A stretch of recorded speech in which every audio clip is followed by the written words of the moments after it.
Kabam. All right, I can get out of studio mode. Hello and welcome. All right, cool. It's picking up my mic, so we should be good. Hello and welcome. Thank you for turning in to our live play D&D campaign called Lost Legacy. This is episode 16 of our kind of season 2. Uh, oh man, what did I name this silly game? Oh yeah, Buried Treasure. Because, we're just, who you're going to split it with, Pirate Steve. All this buried treasure. Last, yeah. Grr. Before I get into our recap, why don't we make some introductions, and we'll start with our person we've missed the most. Hey, Chris, why don't you say who you are, what you're doing, who you're playing? Oh, thank you. I feel so loved.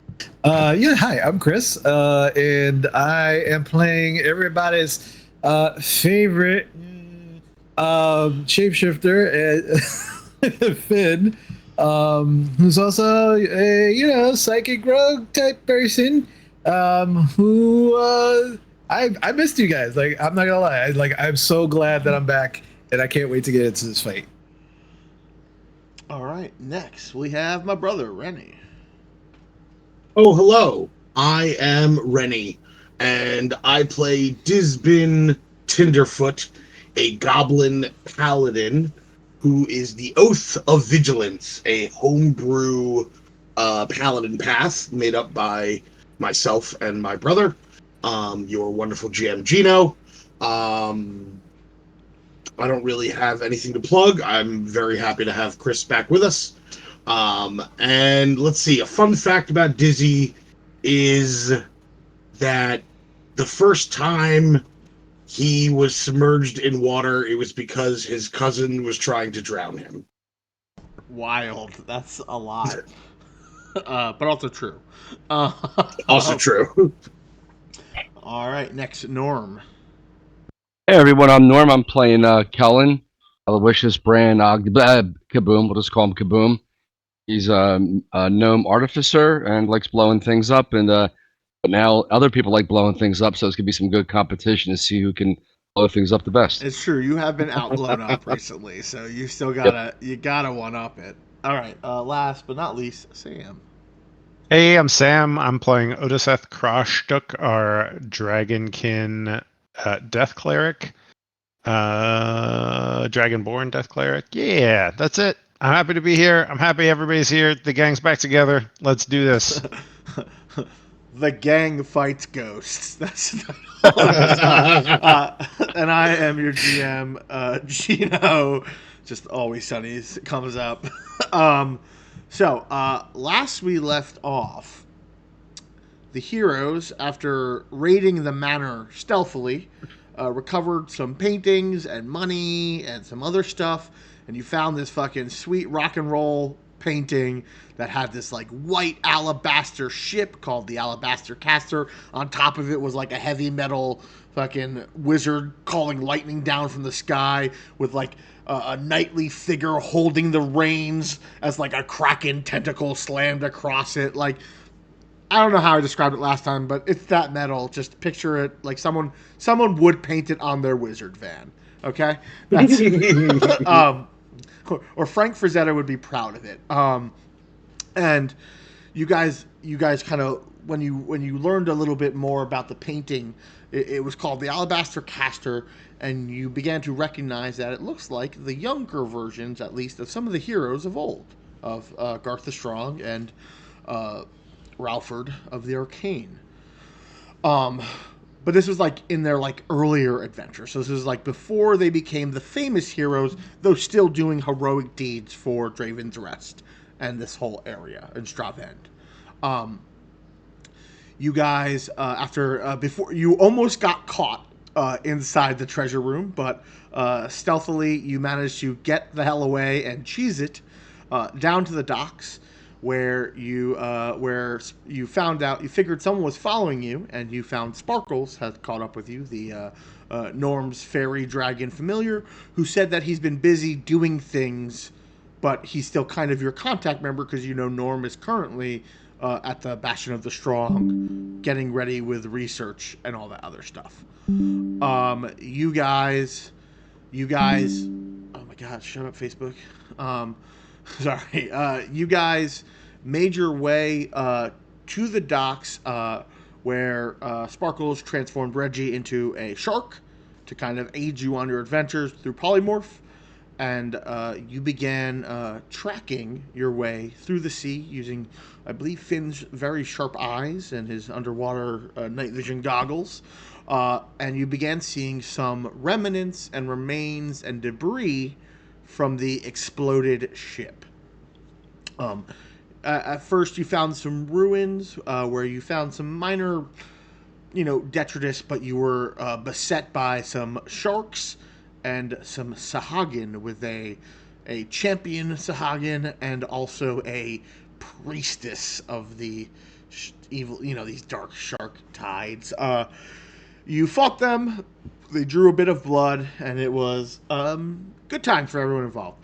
I don't recall. Did you find the captain's coat during that period, Rennie? I don't know if any of you guys remember if you found the captain. Okay. So No, when we spotted off in the distance something like that might resemble it. Yeah, we have not gotten it yet. So you continued after blood in the water and defeating the Sahagin. You made and driving the sharks away because most of them, one of them survived and ran away because, and that is also when Disbin realized that he got ripped off with the trident of Fish Command. Piece of shit. And he's so mad about it. Anyway, so mad. You continue following the trail, and after probably about maybe 10 minutes or so, you made your way down another kind of reef, and you saw a shipwreck in the distance. On that shipwreck, you noticed a glowing figure kind of moving their way. You also noticed bones and other stuff kind of near, like, crossbow mounts and other things. I believe you kind of stealthily approached and surprised this commander creature. When you attacked it, it summoned 5 more of its kin, its crew, and the skeletons began to animate. You swiftly kind of moved in to fight and found out that there was also some sort of underwater kelpe, like tidal mound, in wait for those who have living flesh for it to eat. A harrowing fight has gone on, though through Odysseus' power of channeling his draconic gods, he has pushed away a few of the undead, unfortunately also pushing away Lamont, which has revealed that Fingers, wrapped in a similar cloak that Kellen is currently wearing, is kind of underwater, not moving. Dizzy, sprung into action with his shark buddy, and the fight has pursued. It has been a little hairy. It has been very violent and some near-death experiences. But here we are in the middle of this combat. And you know what? That's just where we're going to continue at the top. So, the Sword Wraith commander, the captain of the ship, or maybe the pirate who attacked the ship, staggering, barely alive due to the attacks that has been exchanged with Disbin and Reggie and this, and the spiritual dragon that also is attacking it from the side. He kind of takes this like underwater breath that is not needed, and they stand up, and long sword in hand looks toward Dizzy, and it will take its attacks against you. Gene, you have ultra disadvantage? I don't, but that's a cool thing you said that. So my highest is a 20, and my lowest is a 14. 20 will hit, 14 will not. All right, it is using it one-handed because it has a shield. Oh, and of course, I did not take out any D8s. I took out... Oh, wait, no, there's D8. Haha. Oh, all right. You will take 11 slashing. So this sword plunges deep into Dizzy's ribs, and his shield begins to float. The trident begins to float, and Dizzy seems to lose consciousness. All right. Damn already? Shit. Oh, buddy, I had exactly 11. I want you to know that was the exact number. So after taking these 2 swipes against you, he turns to your little dog 2. And as a Oh, you bonus motherfucker. action, you watch him swing down, overextending himself.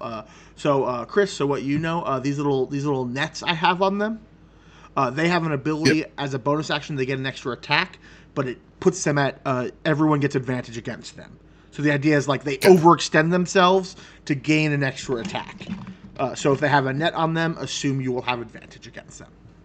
Gotcha. All right, so this will be an attack. An attack rolls against me and deals an extra.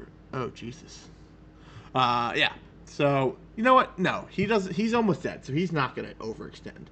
He will not overextend. Otithesh, it is your turn. Okay.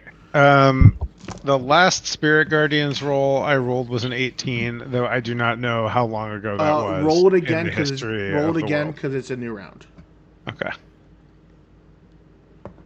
Yeah, we ended at the end of the last action on the round. We have a 13. All right. Okay. Let's see. This blue thing with a net, I should assume I have advantage against Correct. for my Yep. spirit weapon. Anything that has a net symbol means that they have overextended themselves. Okay. Use my bonus action to attack with a spiritual weapon. Sure. Oh, actually, sorry. He does not have a net. Because Okay. I did not overextend him because he is very hurt. Got it. Oh, well, I already rolled advantage. Whatever. That's fine. The best of the 2 rolls is a 15, so I don't think it matters. That's not going to hit either way. Yeah. Okay, cool. Good news. Bad news. Whatever. News. Let's see. Is this green moth thing that's been trying to eat me wounded? Yes. Okay. Let's toll the dead on that. All right. That bad boy. What do I need to make? Some sort of wisdom save? Yes, sir. 13. The difficulty is 15, so he will take 2d12. 9. All right. This thing is bloodied. And then it's in the range of my spirit guardians now, right? It absolutely is. And I think I just want to stand exactly where I'm standing and get no closer. All right. Finn, it is your turn. Alrighty. I am just gonna attack that title kelp thingy. Sure. Yeah. Okay.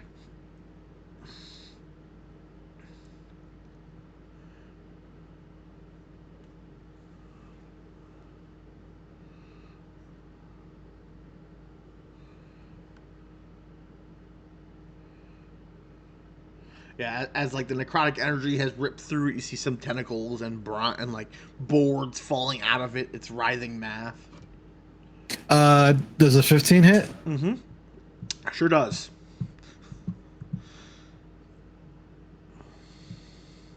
Oh, you also have advantage to attack it, Chris. Oh, actually, no. Oh. Are you within 60 feet of it? I am. Yeah. Then you don't have advantage. If you are more than 60 feet, you are. You do have advantage.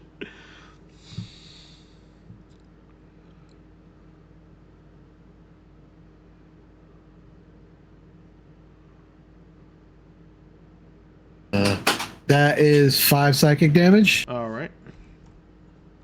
And I'm going to hit it again. Sure thing. Oh, you dirty. It was an 18 and then it rolled to a 4. So it's a miss. All right. So you begin hurling psychic daggers. This thing is staggering back. It has just become bloodied, but it is still very hungry and very violent. All right. So that was. I'm just gonna move a little towards the. What am I standing on right now? You're swimming. Oh, okay. So I'm gonna move towards the boat. Yep. You have a swim speed equal to your walking speed because I believe you're wearing Mariner studded leather. As one of the items you got. All right. This sword wraith kind of moves over here, and they're gonna start attacking Reggie. How dare you? I mean, it's the only living creatures that are within range. So he will take his first attack with a natural 20. Oh no! Ooh. 13. That'll be 17 damage from the first attack. Okay. And then it will overextend itself. Does AC 19 hit? Absolutely. All right. Don't bother rolling damage. Okay. And whew, Reggie vanishes in a mist. No. Okay. All right. So now this one go. This one runs away. So I'm going to delete him off the initiative.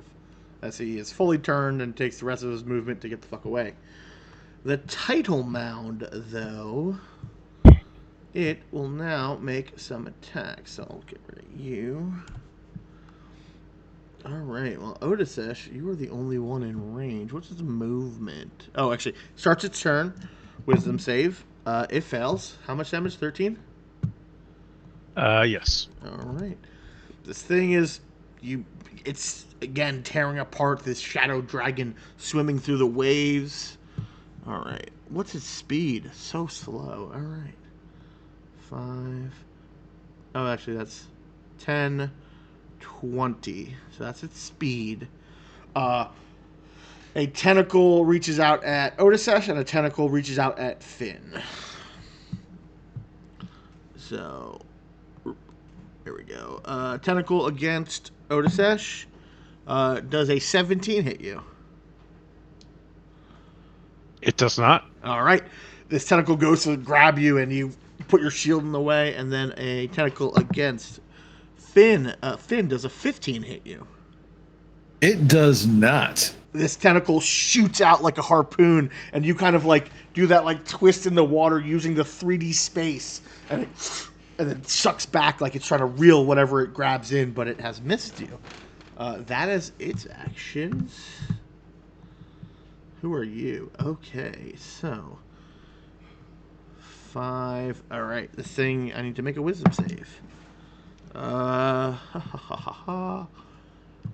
What's it? 13 damage from your spirit guardians? Yes. All right. So 5, 15, 25. All right, this thing moves through the water toward you, and he will begin attacking. AC 23. That will hit. All right. He will do a total of 8 damage. Okay. But he is not going to risk himself and give you advantage. As they seem like once they saw the threat against their captain kind of go down, they seem to now be focusing toward moving away. All right. Pirate skeleton. Honestly, they're not smart. They begin moving toward them, and they're going to take an attack at advantage against fingers. But with rolling a 1 and 5 on the die, they just stab into the deck. I can't do it. Rennie, please give me a death saving throw. You got it, buddy. That is my first success. Huzzah. We love to see that. All right. Okay. All right. Next, this pirate honestly does the same thing.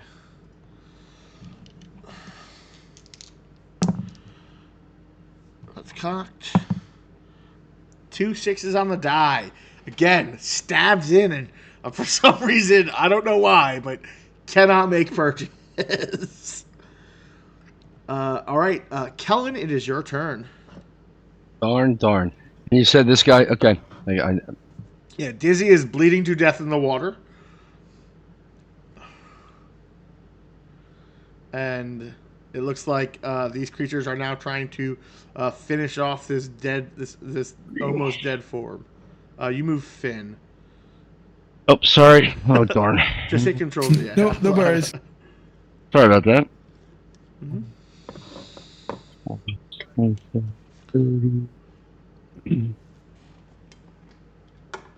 Mhm.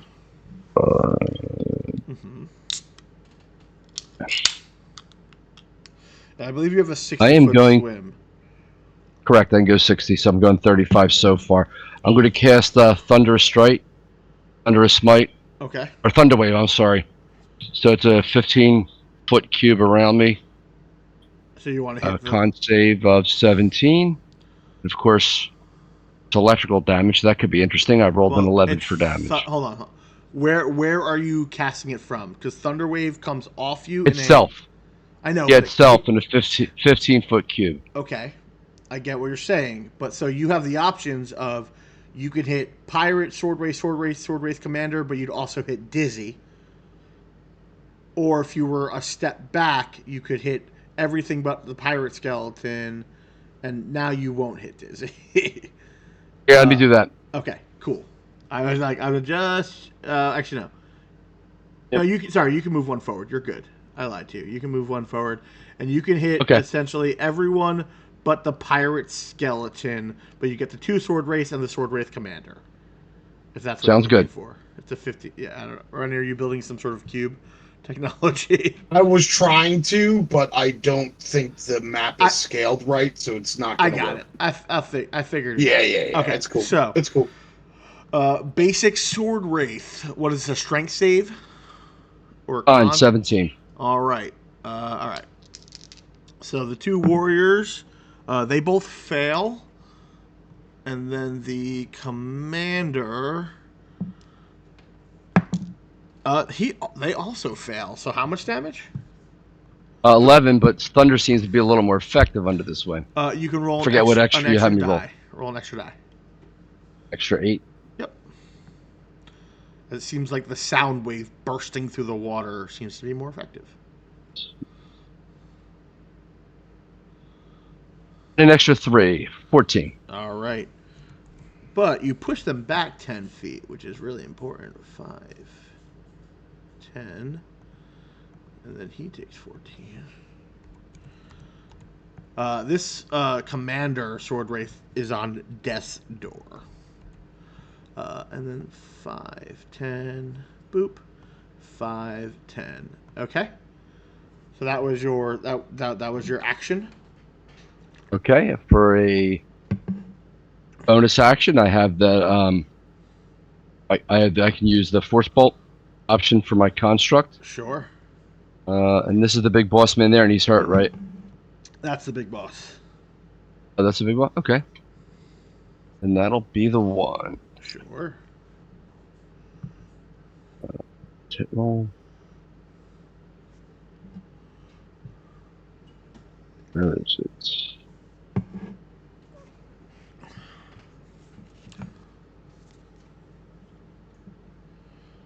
It's generally a spell attack if you're looking for a modifier. That's what I'm looking for. So it's. I can't even find it on this sheet, man. It'll probably be under your actions or the turret, but if you want, Action. just look at your spell attack. It'll Oh, roll. it's plus 9. Okay. Plus 9, so I'll roll that. 8. 18. That is exactly the number you needed. You are very Nice. Nice. So it does 2d8 force damage and knock him back 5 feet. Okay. 11 damage. All right. As you fire this force bolt, it slams into this commander, and you notice that it is like holding its sword with this metallic gauntlet, and it shatters into light. The gauntlet sinks to the bottom toward the ship, and as it dies, you watch as its crew fades. The skeletons are still there, and so is the horror. But you watch the sword race disappear as they kind of, when the captain that summoned them died, they seem to fade away. Anything else, Kellen? Yes, I must do something for my good friend. I'm trying to think what to do. I still have 30 feet of I will movement. say this: you think that if you were to present yourself as a target to the pirate skeletons, that they would likely go after you than an unmoving target, because they are going after the Okay. closest life force, and your life force would Mhm. be stronger, so they would attack you opposed to the two fallen people. And I will go to there. Okay. All right, that's That's it. Kel. All right, top of the round. Otis, please roll me new damage. You got it.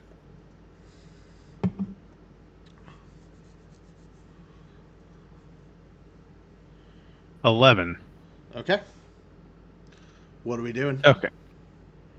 So I'm going to use a bonus action to activate a power in my reliquary, Sure. which will be a Chardalon Stride. Okay, cool. And so Odiseth will, despite being underwater, become enveloped with black flames. It begins And start. boiling around him. And then Disvin's the little dude with the shield and the thing that's left of where I just put my Correct. character, right? Correct. Cool. So I'll be able to move here. I don't provoke any attacks of opportunity, and all of the things take a d6 Oh, of so fire damage, though that might be pointless. they'll have resistance. Do they have to make any saves, or they just take an amount? They just take 1d6. All right, roll me a d6. 2, so they all take 1 damage. All right. Um, That'll show him. and then I'll upcast a level 2 Cure Wounds on Disman. So technically you can't because you cast the Bonus action for the Chardalon's movement. Yes, but you cast it's still a leveled spell, so you can't. Damn it. But you could action pour a healing potion on him. All right, let's do it. Yeah, let's go with that. I will use my healing potion. I was Okay. so proud of this idea that I came up with. I'm glad a that good- you helped me turn it into a real idea. It's a good idea. It's just unfortunate you cannot cast 2 leveled spells. Yeah. I did something dumb and deleted my healing potion before rolling. Do you know what the D whatever is on a base? 2d4 Healing potion. plus 2.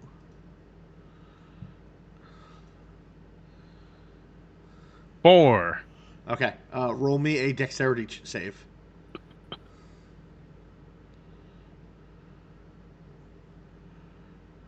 Well, That's it. All right. oh no, 14. Sorry, Rennie, 14. you heal 4 hit points. It ain't much, but it's honest work. Wow. All right. Anything else? I mean, that was good. No, that's good stuff. That's all of the actions I can conceivably use. All right, Finn, it is your turn. Alrighty. I'm going to move and then attack the title monster, Sure. but I'm going to move back towards the way I was to try and distract it away from my friends. Okay. Do your movement first, and then I'll things might happen. Okay, nothing happens.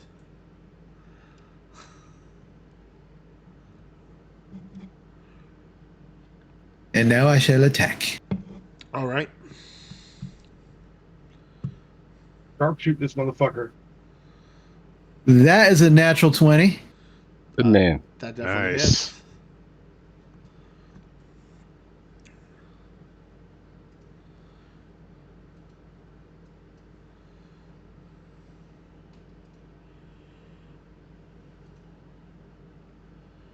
That's 9 psychic damage.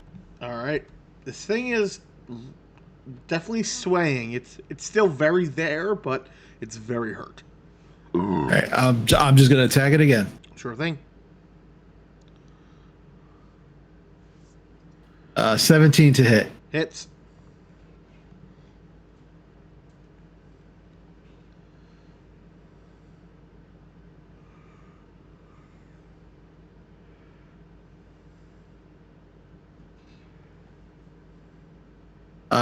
Five psychic damage.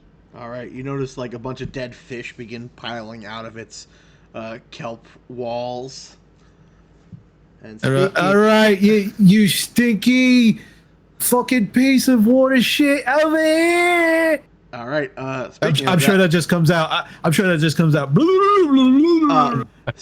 But a tentacle does come at you, and a tentacle will also go at Kellen. Tentacle at you. That will be an AC 19. That does hit. All right. Tentacle at Kellen. Does a 14 hit you, Kellen? No. All right. So, Finn, you get your wish, and you will take 8 points of damage. And then it reels you in 5, 10, 15, 20, 25, and you are restrained. You believe that you could do damage to the tentacle or try to escape, but doing damage to the tentacle will hurt this creature. So it is an okay thing to do. Cool. Thank you. Yep, I'm just gonna put that little snail on you. All right, but it didn't reel you close enough that it could eat you, so that makes me sad. Well, Odisesh, these two skeletons are gonna attack you. Did they make their saves for being in my aura? They did not, so let's first try that. They both fail. They take 11. All right. All right. I think this is the first time they're hurt. So, besides our Chardelin's explosion. All right. So this skeleton will make an attack on you with its battle axe or whatever underwater, and it rolled a natural 1, so it just smashes across the boards and does not hit you. Dizzy, it is your turn. Okay. I look around for my canine companion. I fail to find Reggie. And you guys have seen, Dizzy in the thick of battle before, right? But it's always concern, right? It's concentration, it's focus. For the first time, maybe ever, you see anger, like real rage comes over Dizzy's face. And he looks at the skeleton and goes, "Where's my fucking dog?" And Gene, I want to say, I want to bash this skeleton with like a loose plank. Uh-huh. Like I just grab the thing nearest to me and I'm going to smash him with a plank. Sure, well, we'll call that a club. Perfect. And also, there's plenty of, belaying pins and things around this wrecked ship. All right, AC 13. That exactly hits. Cool. Club D4. Yes.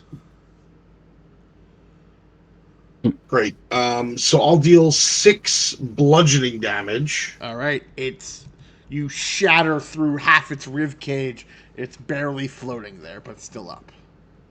You know what, Gene? I'm going to activate Fury of the Small, and he can take another 6 bludgeoning. He just explodes like a bowling pin's just a strike, and this guy shatters, and the bones kind of splinter across the ocean floor.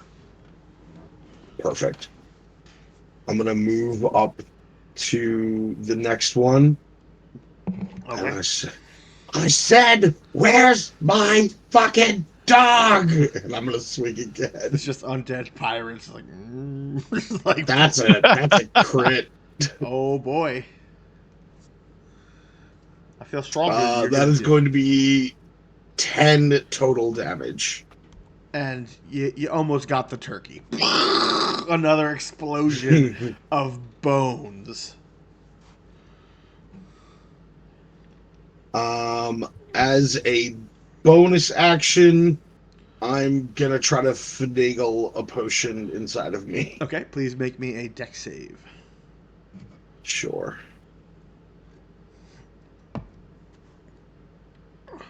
How'd I do? Nat 20. Perfect. You get the full effect of a healing potion. It's only DC 10, but it's just a little harder underwater. Okay. I'm gonna move, but other than that, my turn is over. Okay. Kellen, it is your turn. Okay, I'm 40 feet away from this thing, so for my bonus action, I am going to cast on my weapon under a smite, Okay. and I will try to shoot the big green beast. And you have the gunner feat, correct? Correct. All right, then you will not be at disadvantage to this attack. Unfortunately, I only rolled a 13. That will miss. That will miss. As your magical bullet fires through the water. Anything else? Nope. All right, Otisesh, it is your turn. That was fast. This little tiny thing with the red hat is our friend that is unconscious and or Correct. dead, right? Correct. You see her, she's wrapped in this similar cloak of the manta ray that Kellen is wearing, but she has not moved at all during this fight. What sort of action would it be? Can I attempt to assess her medical situation before making a decision about using a healing spell, or are those? I'll let you. You could spend your reaction to do that. Does that sound good? Okay. Sure. All right, make me a medicine check.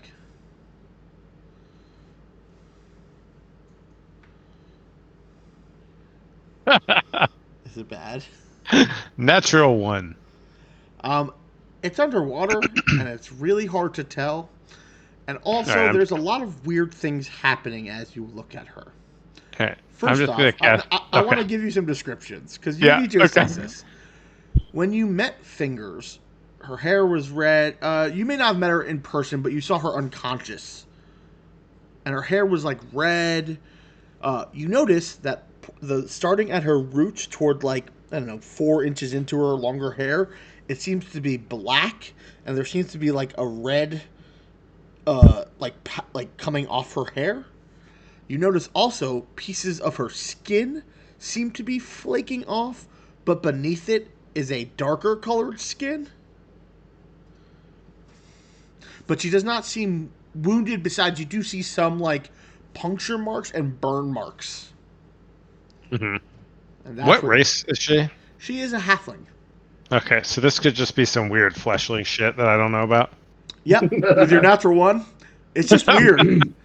Just some weird fleshling shit. All right, I'm just gonna use a level 1 cure wound spell, and we'll see Okay. what happens. I love that. Unlike my roll for Dizzy at 12 Okay. on half as many dice.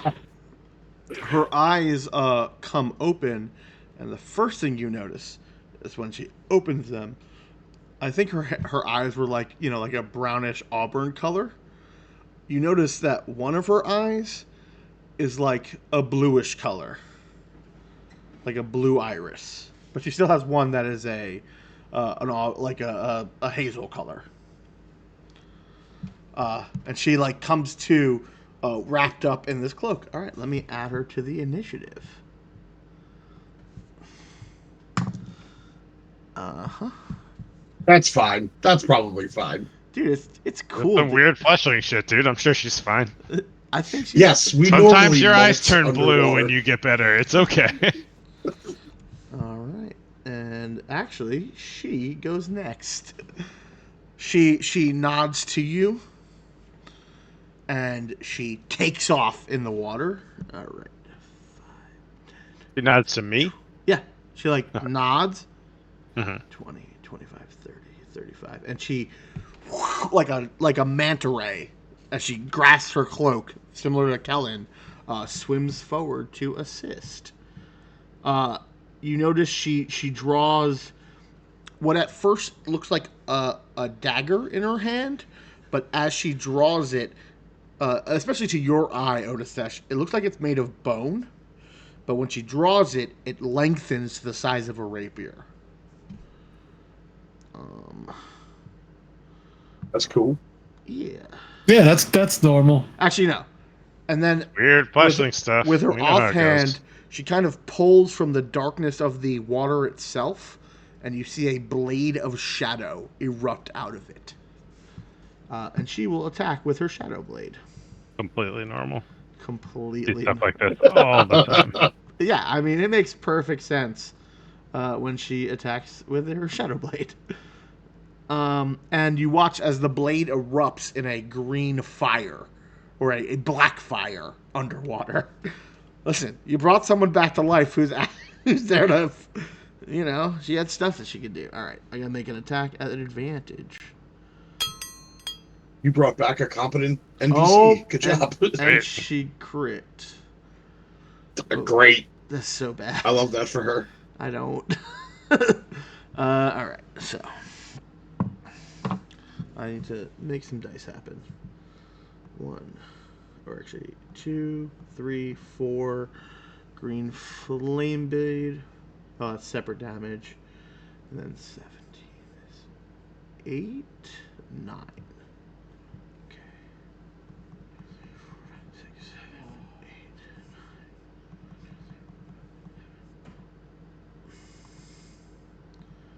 8. All right. Okay.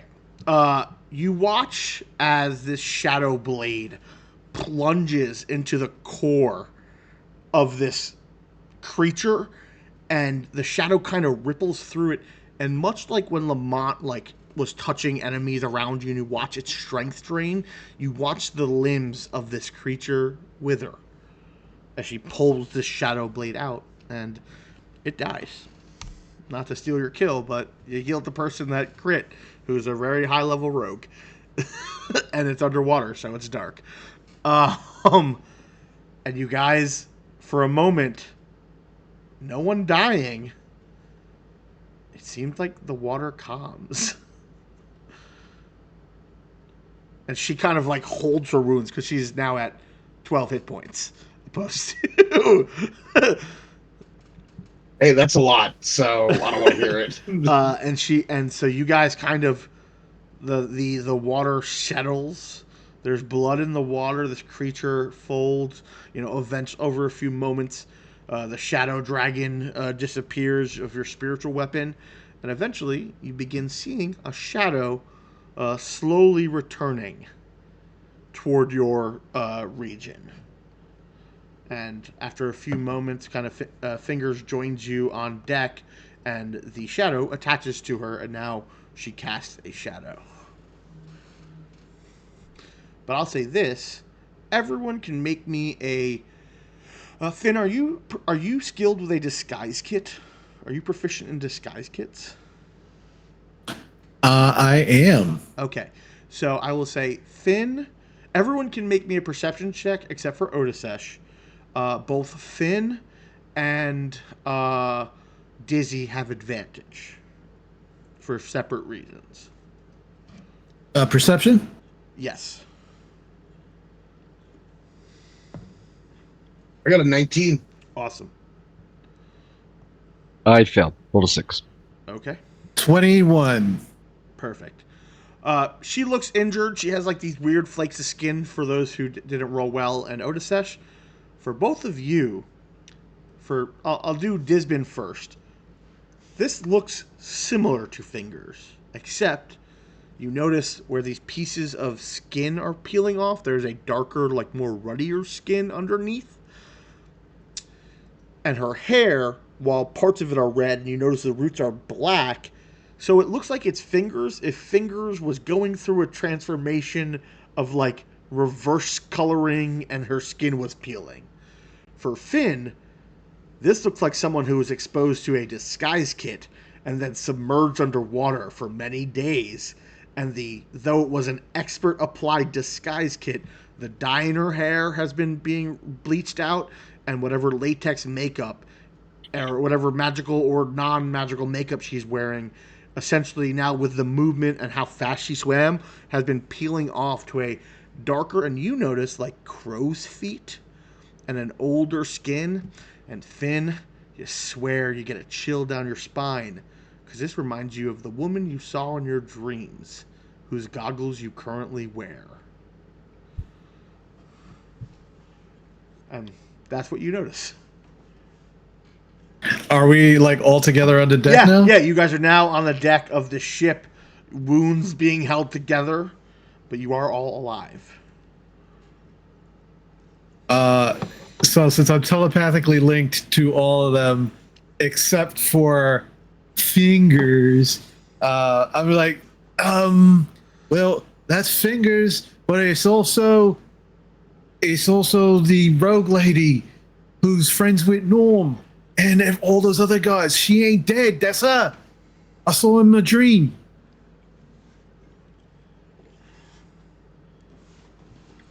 Fingers, what's going on?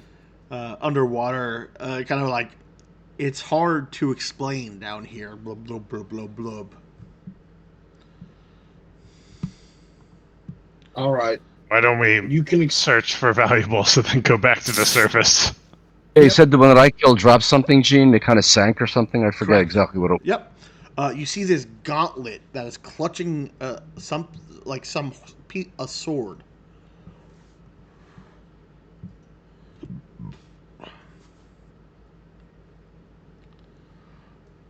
What She we're cut- holding What this- type of sword is it?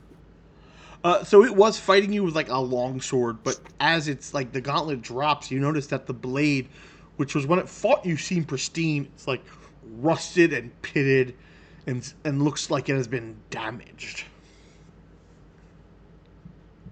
we get the pieces and kind of bring it all back. Make me an investigation check, Norm. Okay.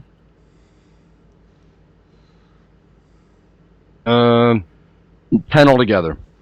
Okay, so you notice that a pair of gauntlets fell to the floor, clutching this. As you go to touch the blade, it snaps off like it was barely connected. And what you notice is that there seems to be all that remains clutched, kind of protected by this gauntlet, is like a hilt with a cross guard. Okay, we'll scoop that up and we can check it out later. Have we gone inside the ship at all yet, or do we not get a chance? No, Not yet. All right, I'm swimming into the opening right there on the deck. okay. Checking for traps first. The floorboards seem loose and water swollen, but you don't think this place is trapped. The only traps you may encounter are like structural damage, unless you get to something that is trapped. Make me an investigation check, please. Can I give Finn the help action? Absolutely. I'll also ask, how long are you willing to search down here? That's another. So you can tell me your check, and then if you give me an amount of time, and that might adjust things. I rolled an 18. Okay. Thank you, Dizzy. And I will probably say, how long have we been down here already? So it's probably been about 20 minutes of like swimming and moving. This fight only took like a minute and a half, 2 minutes, but it felt longer. So you probably have about 40-ish, maybe a half hour left on your potions of water breathing. So I'll say I'll take 15 minutes to Okay. kind of go through everything. Otis will help if he can add something to his roll for that. So Fingers kind of like motions to you, Otisesh, because you helped her kind of come back. She's like, help me look, I will help you. And so as you guys kind of begin swimming and investigating, Rennie, prepare the notepad. Prepare the notes. Prepare. Yeah, Rennie's the scribe. So I'm gonna give you the individual money first, and then what you find in the hold. So actually, I'll add that together. So 1, 2, 20. So you can write down 230 gold pieces.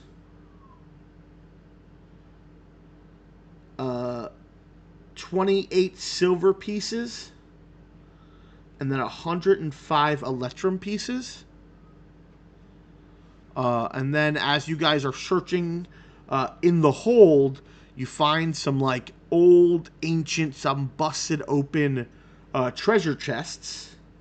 And the combined wealth in there is going to be 90 platinum pieces, 2,100 gold pieces, 11,000 silver pieces, which Fingers does not help you touch, and 500 copper pieces. And then Finn, with you and Dizzy kind of searching through, you kind of head to the captain's quarter, which is mostly like crashed, but you notice to the side there seems to be another room. And as you kind of open it, you see like sigils and things around that are like mostly faded out or like tapestries ruined. But you see in the center is a floating book. Does not look like it's like magically floating. It just seems to be floating in the waves.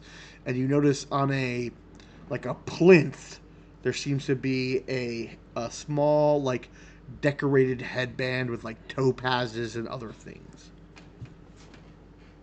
I will very carefully check the whole thing Yep. to make sure there's no magic traps or So anything. as you check and like kind of feel your hand around doing checking for things, the book just looks like it's floating, and you notice that it does not seem damaged by the water exposure. It definitely has a lock on it, so like one of the center locks, but you can easily take it. And with the movement and pressure, like at the moment you go to touch the like the circlet, like the pillow kind of just like crumbles into like mildewy dust and like just debris, and maybe some like fish kind of swim out as they were eating the insides. But it is a beautiful headband. Okay, I'll put the headband on. Okay. And I will grab the book so we can all take a look at it later. Yes, the book is written in a. Do you speak Primordial? I don't. Okay. The cover has a title that you cannot understand. Okay.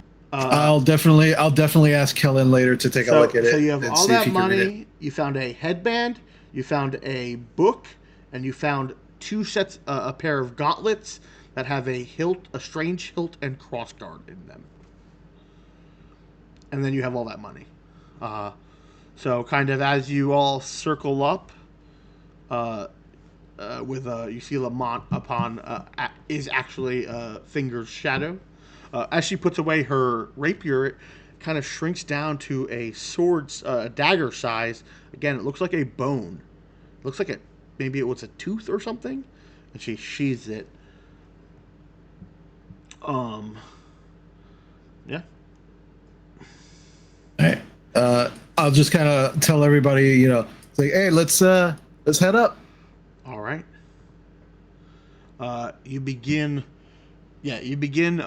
swimming your way up over a small amount of time, because now you're not like searching. You can just swim directly back. You guys arrive on the docks of Draven's Rest, and I will get the map of Draven's Rest back up. Draven's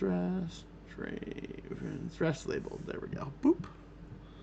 So you guys kind of arrive back toward 3, toward this area,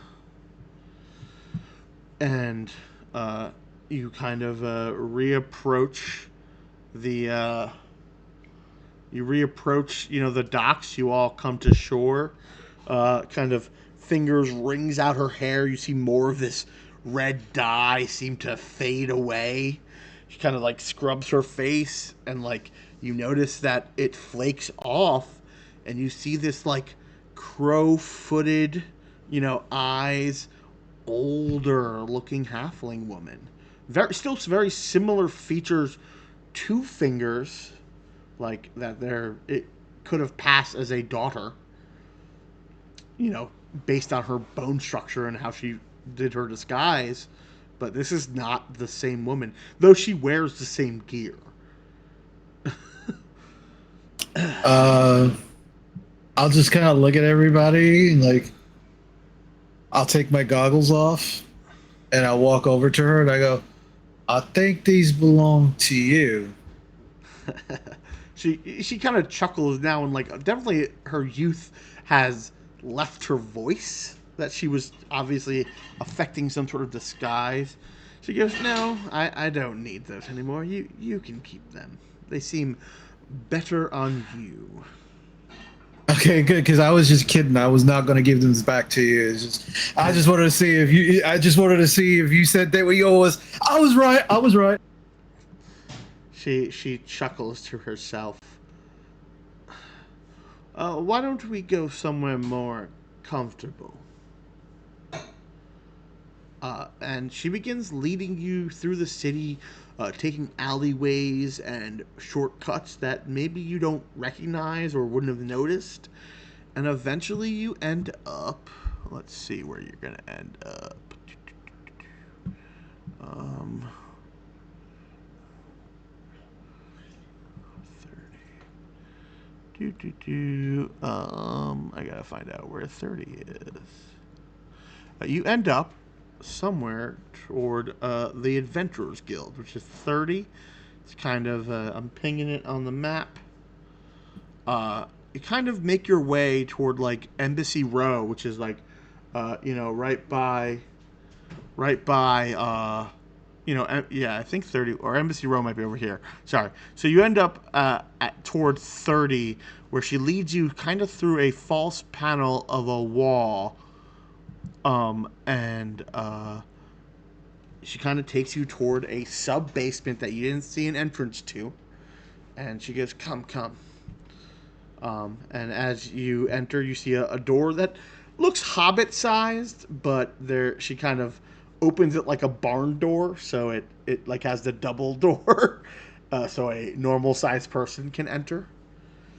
And you see what to Disbin is very similar to that hobbit hole you saw in the museum, but it definitely looks like it is built more to accommodate also larger humanoids if they were to visit. And you notice that there are definitely a few side rooms off to the side, and there seems to be, some large couches and places to sit.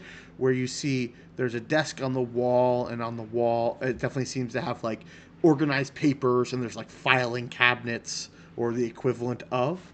And she goes, would you all like tea? Do you want me to put something on for you before we start our discussion?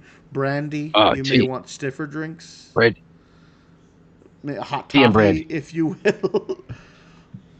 um, uh, Yeah, yeah. as she says that, her shadow detaches from her and heads into the kitchen. And she kind of she hops up on a lounging chair that is too big for a halfling, honestly. And she goes, "Please, please sit." Um, well, I feel like you have many questions for me. Yeah. So maybe would you wish to ask them first? How would you like to start this? Um, I guess the first question is, why aren't you dead? Like, no disrespect, Ah, but like, so yeah, my death was greatly exaggerated, and I saw no reason to correct the information. It made it so that I could move within the circles I needed to. I am, and with that observation, I am very old for a halfling. This is true, but something happened in that fight long ago that changed me, which I think all of you noticed. Last I recall seeing you, I wasn't quite myself, and then there was an explosion. And for a moment, her eyes flashed that absolute black of a werebat, and then kind of undulate back to her Yeah, normal. you tried to kill me. I apologize for that. I was being influenced by some sort of alpha abilities. Um, yeah, no, we're cool. It's okay. I don't hold that against you. I appreciate that. so is the whole like thing that you do, is that like recent, or like have you always been like that, or? So, my name, I'm sure you can figure. I am Nadia Peacepennies. Pleasure to meet you all.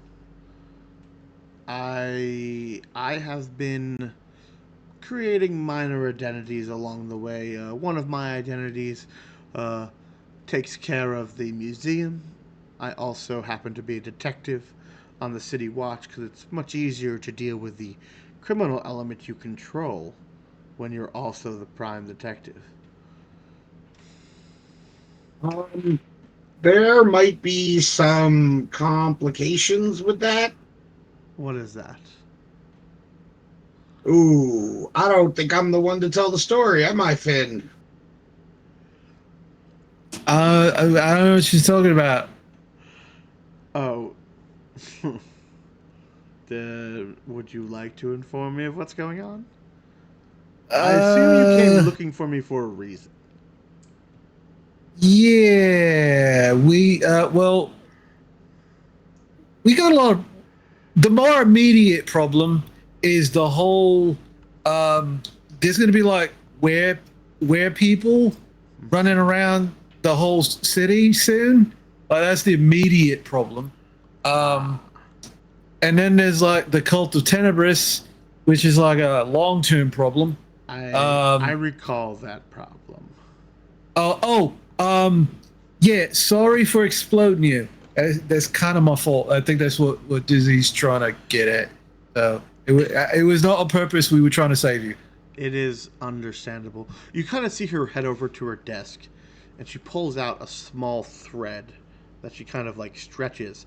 And as she runs her finger, you watch her kind of whisper words, and you watch the thread kind of glow with a silver. She touches it to her head, and it disappears. And she goes, "Ah, okay. Sorry, I had to catch up on my memories. Keep going." Um, we're kind of in some legal trouble. Kinda. Maybe you could help out with that. Sure. Why don't I mean, you? listen, Why don't the you? priority is definitely the people that are gonna turn into were rats, and in like a few days. But Well, that is problematic. I don't know. We don't have. I don't believe we have the resources to try to remove curses on every person in this town. Do we know how wide the infection is? Do we have any ideas? And you guys can fill her in without having to like role yeah, play. Are you keeping anything from her? um, are Finn we still isn't. psychically linked, Finn? Are we still Yes, psychically yeah, linked? we're still psychically linked. Okay, I will tell her everything except Finn. I kind of check in with you psychically. So Reggie told me about when you went to the guard barracks and you impersonated her, and you. I mean, again, it was a good idea at the time, but um, I'm gonna leave. I don't know. You might want to tell her that because she's probably gonna have to explain herself at some point to someone. Yeah, in your head. I was like, yeah, I'll tell her. All right. Okay. I thought you just meant like, hey, go tell her you blew her up. That's all you. Um, okay, I'll tell her. And so when we finish, I go, As you're about to speak, she so goes, "I was reading your surface thoughts. I know what you were about to say." yeah, there you go. All right, That's problem solved. creepy. Oh, sorry. I had Lamont help cast magic through him, so that I could read your surface thoughts. I, Extremely creepy. you are in my home, my private sanctum that no one knows about, so I had to take some precautions. It's still creepy. It's not. You get used to it. It's not as creepy as you think, You but know, I understand. you are not my What? first dragonborn I've met of your scale color, but the last one I met was way more charming. And she winks at you. Oh, does that? Oh, this has to shrug. Where is the four-legged fleshling? she she looks at you, puzzled. He looks at Disbin. Reggie, Reggie's not dead. He's just gone for now. He His will spirit, return. he will. Good. Dizzy definitely looks a little down. She goes, "It seems like we have much more to discuss, but we have a much more uh, imminent problem. I can clear your names with all the information I gathered about this attack, and I can, because you shared with her the information. Yeah. I can use my disguise and my profession to bring the evidence that we need to get the embassy at least to back off their claims, even though they will likely deny having any association with Shanks McGillicuddy. And I can make sure that you are all cleared. Finding. I'm not an alchemist, but I know you said something about maybe you had some serums that could convert people to lycanthropy, or maybe if you could reverse engineer that, you might be able to make a cure. Uh, whatever, This, whatever you need, I can put all my resources toward that. I mean, Kellen. yes, I do Kellen can have help some of the us. blood that will turn into a were-rat. I have a few samples of that actually. Well, then I think that we are good. Do you need rest, or I am okay? And she seems very injured, but she heads over, and during this time, you guys can take a short rest. Yeah. As you're like talking with her, she kind of heads over to a chest that she opens up. Finn, you notice she does some very subtle hand gestures, like it has some sort of weird both buttons and multi-tier trap. And also, you notice that maybe she uses some sort of invisible mage hand to also do a thing, like she's doing a thing with many hands to open it. And inside it, you notice that there is an amount of equipment, like an old suit of leather armor. There's a gem in it. There's other items that look like, oh, these look like minor magical artifacts of like someone. But she kind of reaches in, and you hear the clinking of vials, and she pulls out 6 vials, and she goes, "These are my emergency stash, but I think you might need them for your future than I do. I can acquire more." And she slides over these 6 vials. 2 of them look like a potent large pink, and then 4 of them look larger and a very nice dark hue. So definitely above the grade of a basic healing potion. And she slides them in your all direction. Well, thank you. I'll start like so there's 4 There's that are 4 for similar sake. There are 4 greater healing potions and 2 superior healing potions. okay. I will pass out. Everybody gets 1 greater. And who wants the superiors? I don't need them at all for anything.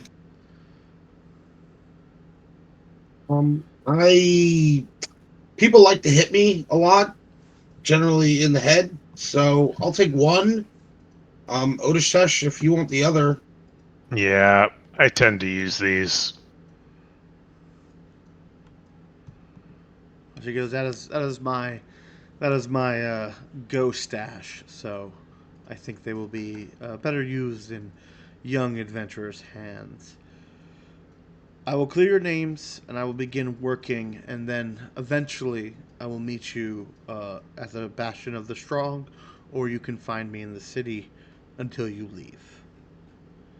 But I think it would behoove me to start moving now, since it is only, I think you guys headed there in like the early hours, so she's, you guys still have a whole day ahead of you, even though you guys are pretty wiped. Uh, she goes, uh, yes, you can leave a message for me either uh, leave a message for me at the city guard for fingers, and I will have someone monitoring that. Is there anything else you need of me? Until then, we can catch up and talk more. But I think that, like you said, with the moon coming within a few days, I think if he kind of looks toward Kellen, You look like a man of magical science. Yes. Yes. Maybe the laboratory could use someone of your assistance. Um, especially because you have the you have the vials of the change, and then Yes, of the blood. her eyes meet to you, Dizzy, and she goes, "Huh? You know what's strange about you, young man? You move and talk like a halfling, though you physically aren't one." That She, that she makes a lot of sense. I saw you when I glimpsed in and out of conscience. I saw you fighting that strange wraith, and it reminded me of the tales of some of the halfling legends. But I think this might go better in your hands than mine. And she pulls out this sheathed dagger. She goes, "This is the tooth of a hill giant. It is known as Longtooth, and it served me pretty well in my days. But," and she kind of flicks her wrist and a blade of shadow appears, "I don't really need it as much as the blade disappears. So, maybe you should have it, or one of my smaller companions," as she gestures to the three of you. This is a fine gift. I don't know if I am worthy of it, but Well, thank you.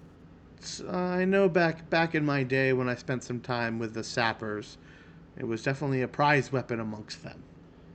But I don't. Oh, I have outgrown it, and it might be something more useful in your hands. weapon of one of the heroes that sealed away the cult of Tenebris. This Well, I'm not sure what to say. don't don't worry about it. Use it well. Use it well, and that should be enough for me. Uh, and again, she tosses you this sheathed dagger. Do you like draw it?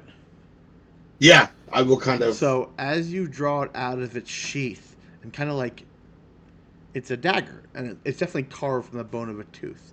She goes, do a flick with your wrist. And as you flick it, it extends to the size of a rapier. Whoa! I flick it again. It shrinks back to the size of a dagger. In the Ho, ho, hands, ho, in ho. the hands of small folk, it grows to the size of a sword, and it is particularly good at slaying giants. Cuts Hmm. through their bone and flesh like butter. I've not yet had the pleasure, but my my father, um, my father, a tenderfoot by name. Mm. He's I called know the me. Tenderfoots. Yes, my mother is. Um, well, my father's Hank. My mother is. Why can't I think of her name? Are you talking about It's not her nickname is Eugenia. Keg. Uh, Keg. That's what I was going for. she nods. Well, Hank, she kind of like does that like grandmotherly like smirk of like, well, Hank fell very far from the tree. Hank's grandfather, Braxel, now he was a tenderfoot. And she kind of her eyes kind of light up with like a little bit of like a nostalgia flair. But Hank's a good lad. Oh, and I mean Euphemia. Well, I would not want to get in a drinking contest with her, and I have, and I still don't want to do it. No, my parents. Well, That's crazy. I knew them when they were a little more young and spry. I've been around. I've had to lay low for a while. Do they know you as Nadia, or do they know you as something else? No, they don't. They won't remember. It's fine. And I'll say this, Rennie, make me. Let's see. I don't know what kind of check this would be. Make me. Let's say I'll let you make either a perception or investigation. I know you're not smart, but it's something you can notice. I'll attempt a perception. Sure. 13. She, with how she's talking and what you know of the events, she should be long dead for a halfling. Yeah, she's hundreds of years old. Hundreds. She's probably like 400 years old at this point. And that seems. She does not look it. She looks like maybe she's in her mid 50s. Well, probably in halfling years, she's probably 70s. You know, but they live to like 110s, 120s. Like, she's ancient, but only appears to be in her older life. Okay. And she goes, to kind of give you an idea of when my alleged death occurred, I was struck by a powerful magic that changed me. It made magic go wild, and I believe it transformed me. Luckily, I've been able to keep it under control up until recently.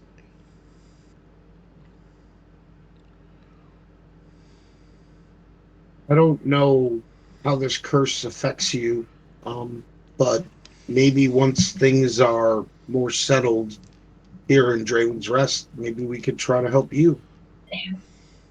It has been a boon as of too recent.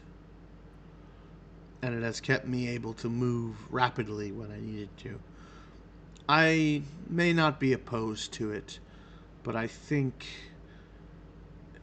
if why you are here and with Norm gathered, I think having every asset we have is probably for the best. But again, I need to get more information. I will grab my old notes and stashes about the cult that I have around town and drops, and I will use my network that is probably still around if the rats did not kill them or convert them.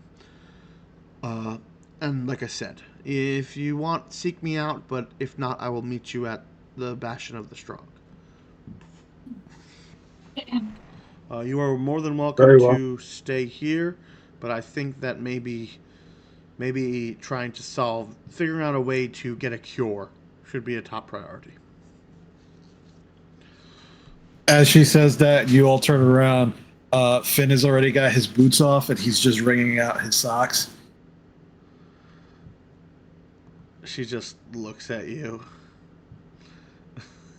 We just came from the bottom of the ocean. I'm wet. Sorry. No, it's fine. It's fine. She goes, here. I'll take care of that.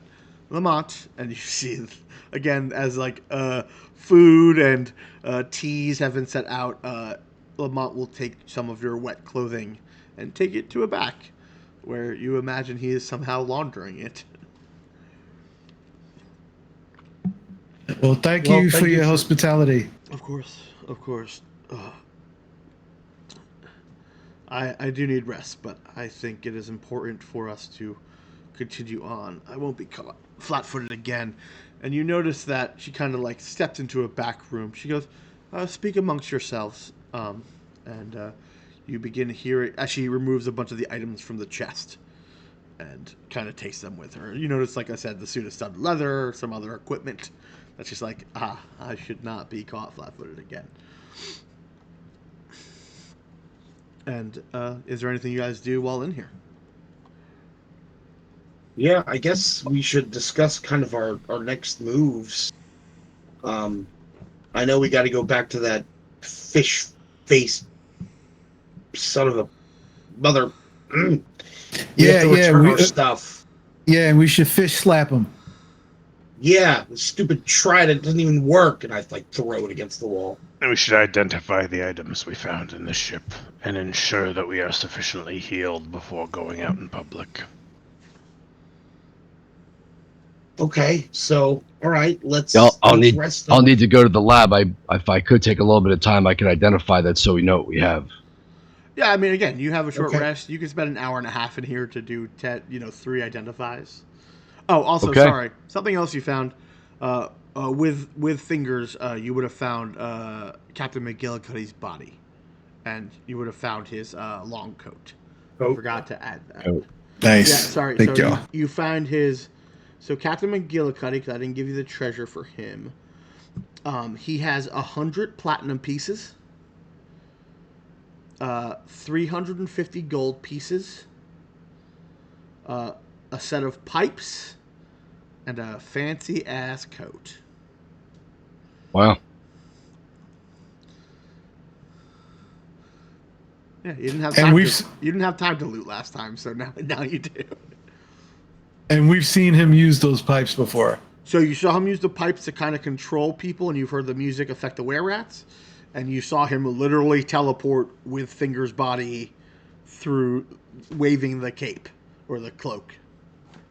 So you know it has a magical property. So you currently have 5 items that you can identify. If you would like Well, to guess spend, I better get to work. what do you want to start with? Tell me the list, and I'll give you some information. Yeah, Kellen. Let's go with the. Does anybody have a preference? I'll take the. I'll give you the book, and I'll take off the circlet that I'm wearing, and I'll put it in front of you, and I say, "Yeah, found those too." Okay, let's go to circlet. All right, as you kind of look at this headband that's encrusted with sapphires. As you look deeply in the sapphires, it looks like there's the crackling of electricity, but it's so faint there's no sound. As you spend the next 10 minutes kind of looking through your pearl goggles, you cast identify. It is a headband of intellect. Okay. Inscribed, it says, "To my truest friend, don't let it all go to your head." Okay, I will tell the group of that. No problem there. Does anything interesting look to be about the book? If I kind of look through it, I think you said the language. I certainly don't read. I can't read it. It's written in the cover is written in primordial, but when you open the book, the pages are written in a strange arcane language. Would you like to cast identify on this book? Yes, I would. As you kind of examine it, the words on the title of the book says "Book of Aeons." And as you open the book, I will tell you what the Book of Aeons does. that's awesome. It also starts translating as you realize that you could attune to it, and you would be able to read this strange magical writing. And I will come on, D&D Beyond, work with me, baby. There we go. The Book of Aeons. The Book of Aeons is a magic textbook created in an ancient age of Arcanum. The Book of Aeons has 3 charges, and it regains a D3 charges at daily at dawn, expended charges at dawn. If you make an intelligence history or an intelligence religion check while holding the Book of Aeons, you can expend 1 charge to give yourself a D4 bonus to the check immediately after you roll the D20.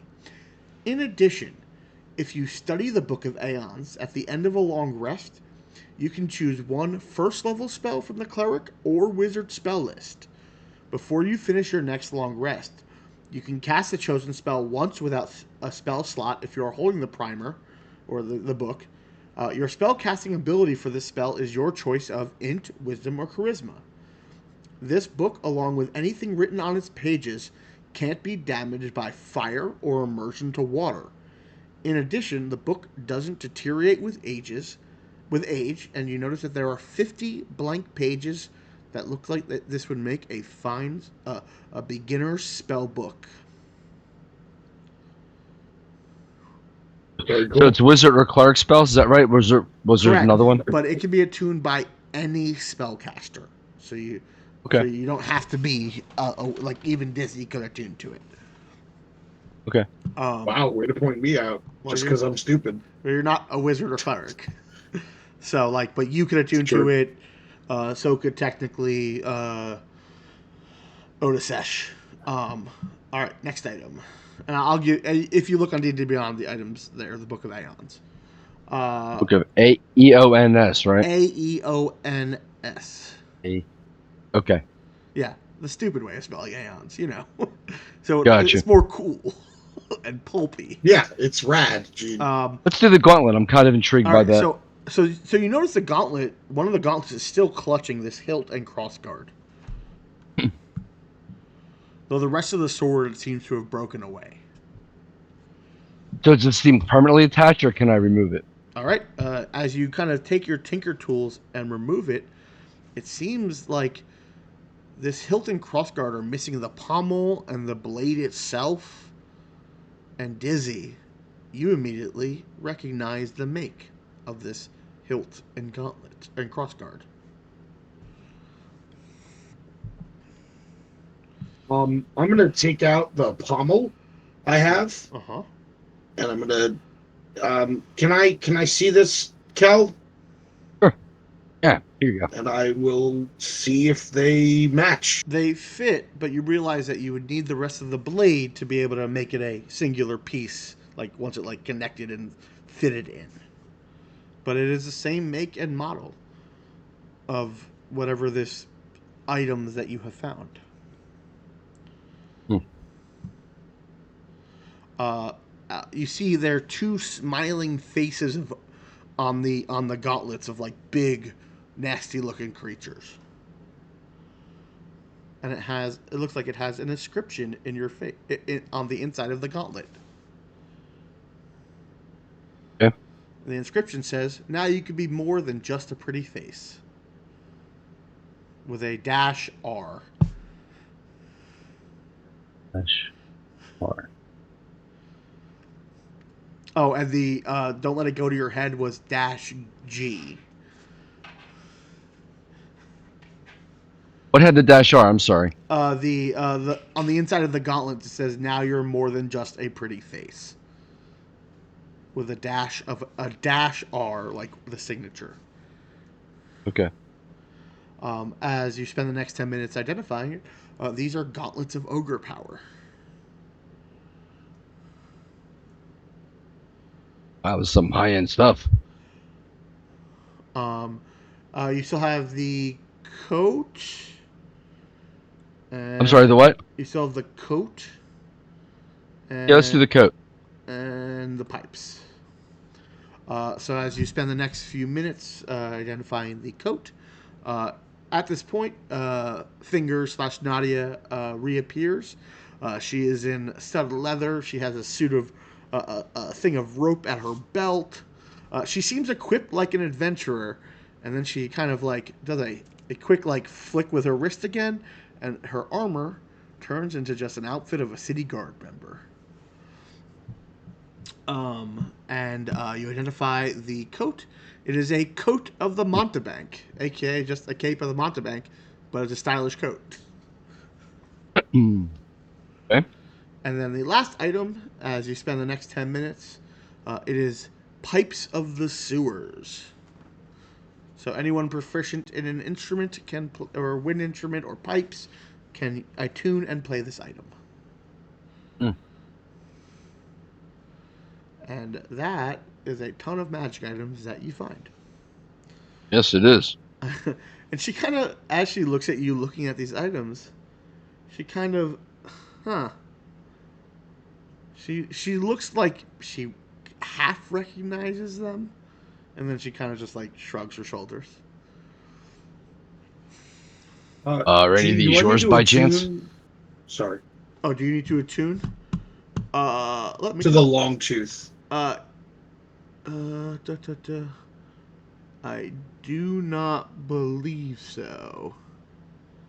You can add a rapier of giant slaying to your as the magic item for what it is. Cool. Yep. Or giant slayer rapier is what it's listed as.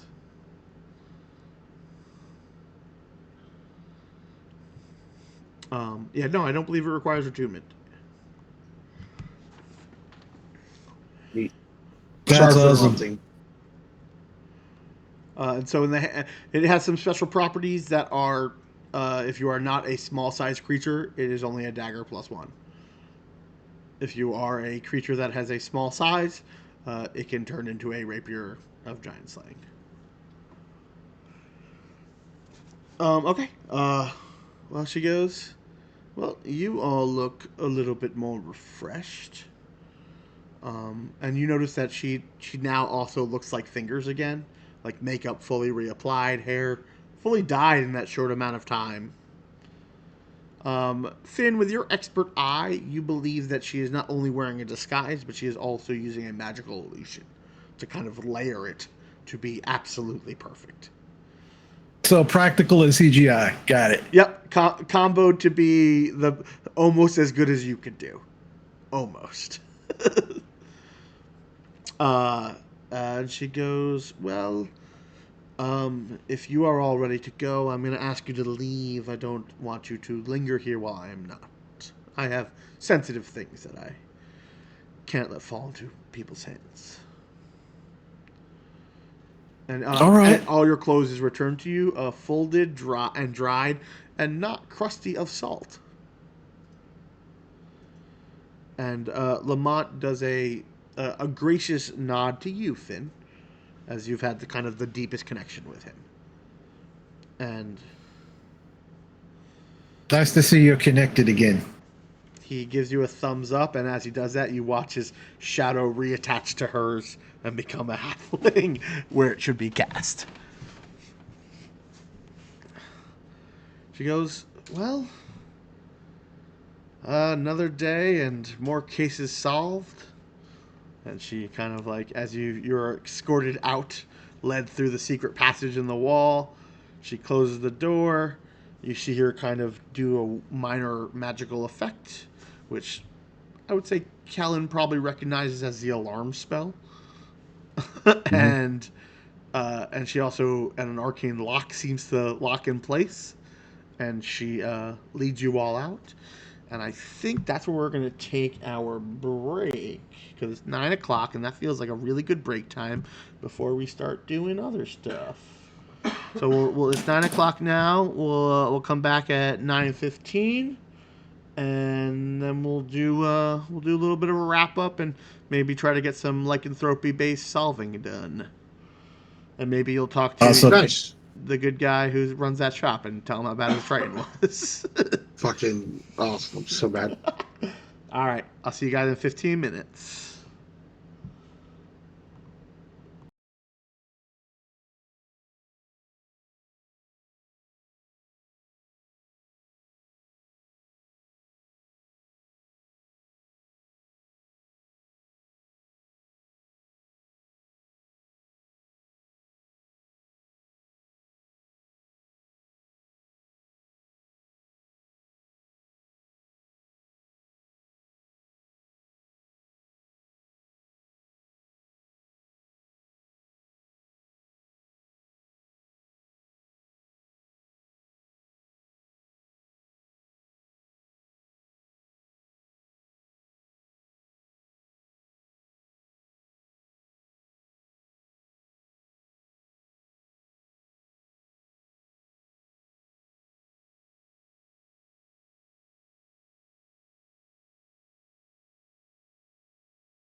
fucking fish man. All right, and we are back. Apparently, we're Where's gonna my pimp slap. motherfucking money? We're gonna pimp slap a fish man.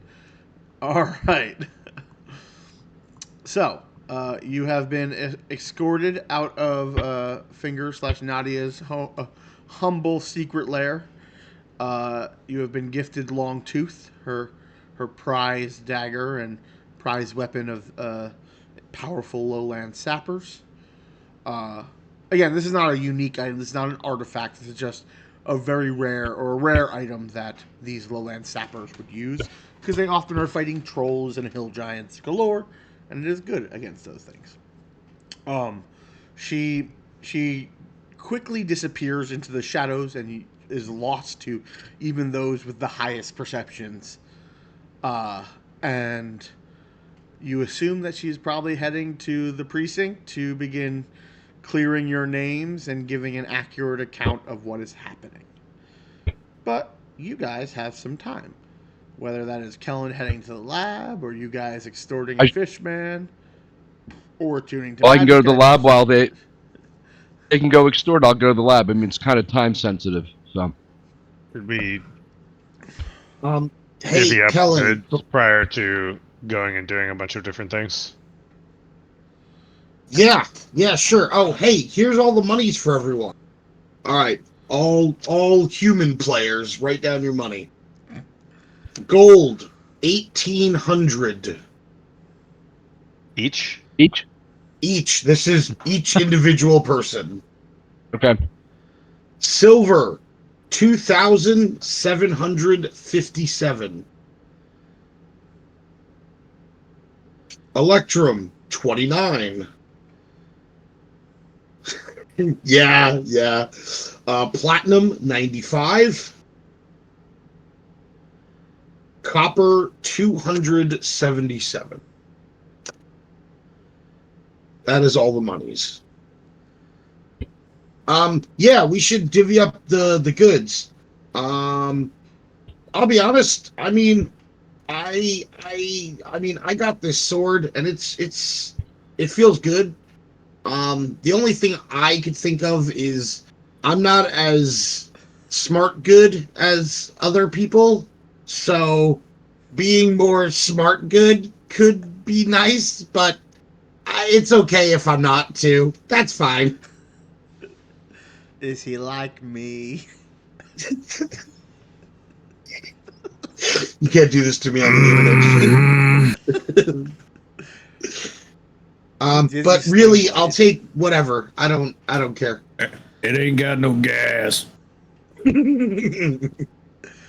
The coat and the gauntlet would be of great use to me. However, I do not wish to be overly compensated for my work.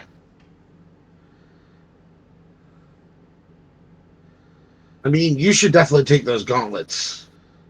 For sure.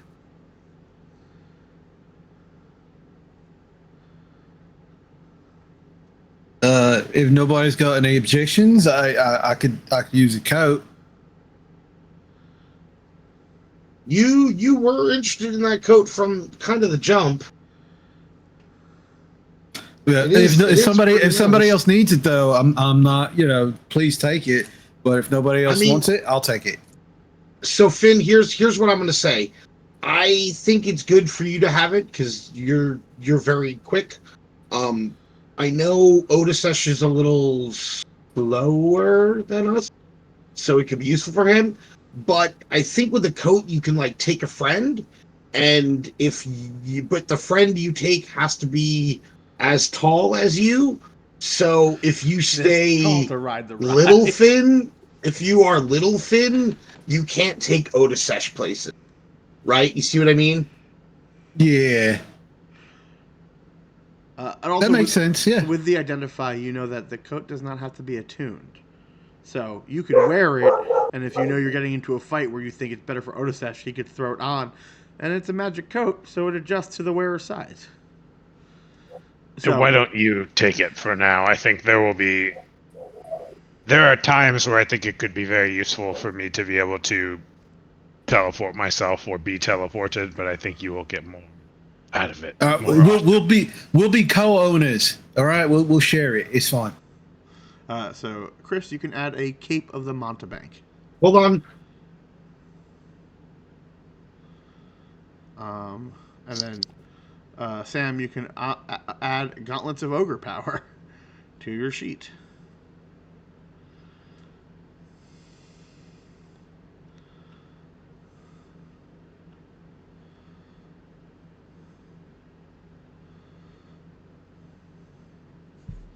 And then, Norm, if you look up the Book of Aeons, it should be on D&D Beyond. Okay, give me a sec. Inventory. Helen, are you going to take the book because you can read good? Yes, I'm pulling it up now. Now you said it also works as a spell book as well, 50 pages. Correct. That actually makes it really much better. Yes, I would be interested in the book. Very interesting. Yeah, it's currently blank. Well, it might have some spells, but we'll get into that when that matters. Okay. Excellent. I want to just kind of put this out there. I'll take the headband of smartness for now, but if there's something that comes along later that is a better fit for me, I'll probably trade it out. I just want to this is not Dizzy's forever kind of thing. All right, so let's see how to vocabulate good. And I put on the headband.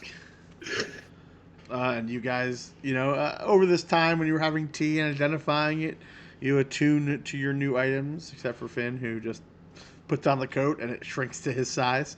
Looking fly as hell. At Otis, you notice the gauntlets kind of extend a little bit at the tips to fit your claws, and they fit perfectly with these two smiling ogres looking back at you, and you feel this power, this physical might kind of surge in your body. Feels good. Kellen, as you begin kind of attuning to the book, you start learning. Does it require a tune it though? I'm sorry, Jane. I believe it does. It doesn't say it on the item though. Let me look. Because if I have to attune, I have to unattune something else. I believe it requires attunement. Oh. Yes, it does. Yeah, it does. Yeah. Yeah. Never mind.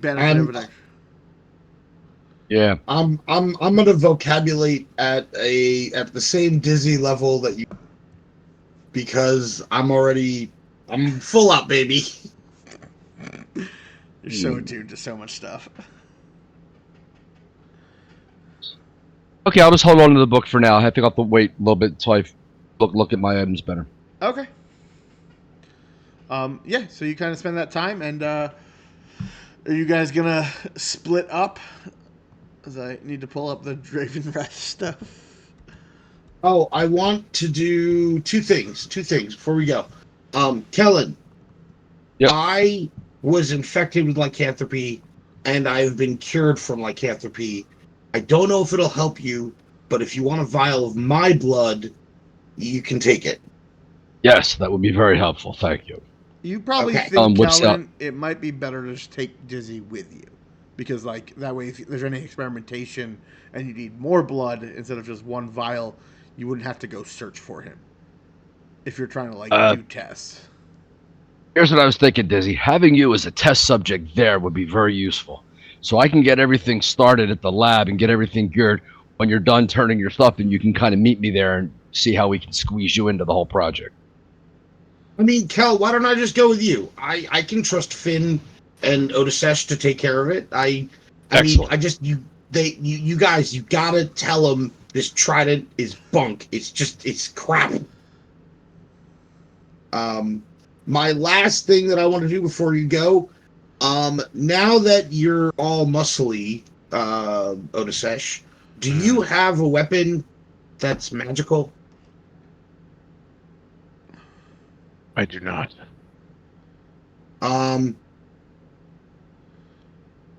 How skilled are you with weapons? Can you use anything beyond simple weapons?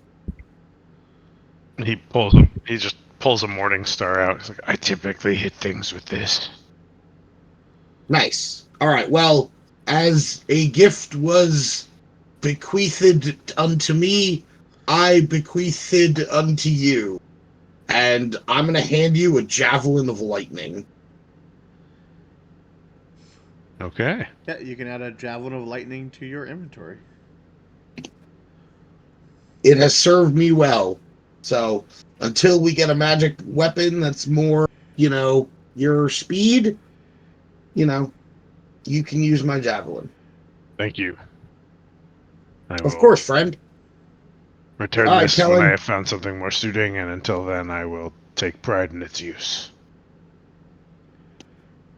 Yeah, and if you ever want to throw a lightning bolt at someone, it's pretty neat. All right. I'm gonna hand over my mariner splint and my trident, give you a dumb looking salute, and I will head off with Kellen. All right. Who do we want to start with first? They should go do the items. I want to hear this. What, you want to speak to this this man? Hard agree. Yeah. I don't. Yeah. I want them to speak to them. Yeah. Let's go talk All to right. this fish dude. All right, so you guys have been there before. Brackle's Brineworths. All right. Oh, I think I have his. All right. So before we go in, I'm like, I already said. So how do you want to play this? You want me to be bad cop and then you be worse cop? Because this guy really fucked us over. Like that trident didn't work. He said it would work. All that shit. So how do you want to do this? Everything he gave us worked except the one thing. Yeah. But it was kind of important because of sharks.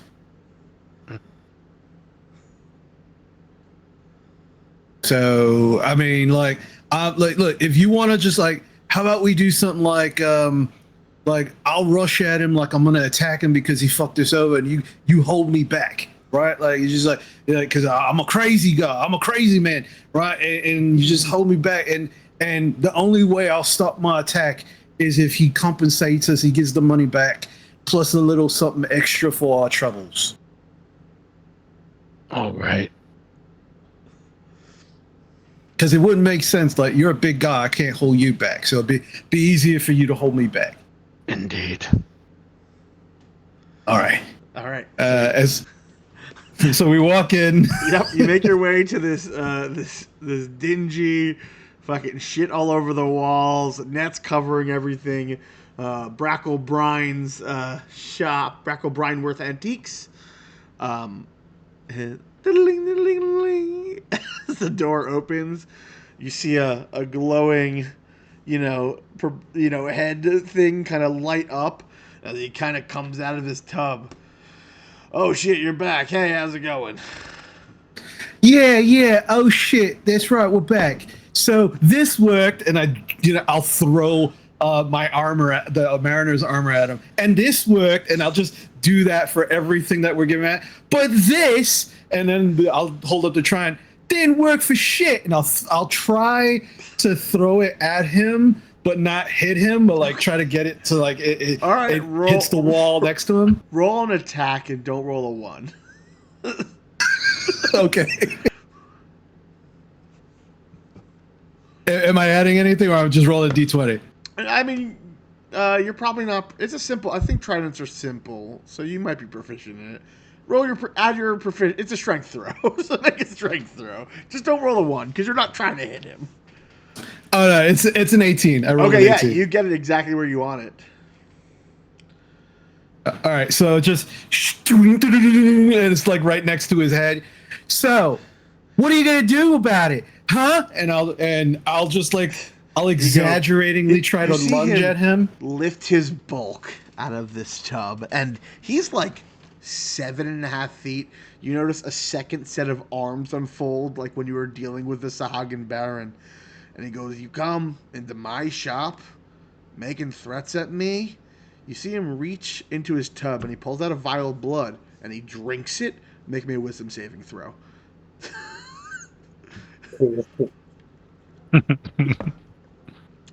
No Disney. Oh, that's a big fat 4. You feel your body freeze up like you are paralyzed by some sort of hold person. And he goes, "You come here threatening me," and you watch as he goes against you, and then you feel all of Finn's weight against you as he kind of falls like a board onto you, Otis Edge, because you were like doing that like hold back, but you watch he just stiffens, and he kind of like the water dripping off him. He goes, "I warned you about the water threats. I warned you about the ghosts, and I said the trident might work. Also, I was there the whole time in case things went south. I was watching. I wanted my stuff back if you lost it." So, are you happy with your business? And he kind of looks to you, Otis Edge. Are we good here? Do you want your blood back, or do you want this to be a problem? Seth just kind of shrugs and keeps holding Finn up.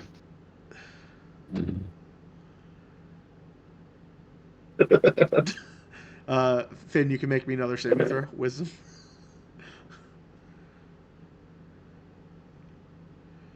16. Okay.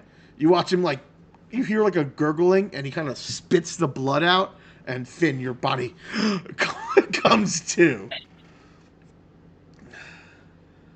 Did we get the sense that he was telling the truth when he said he was following us the whole time and Make he an knew insight everything was check. okay? Okay.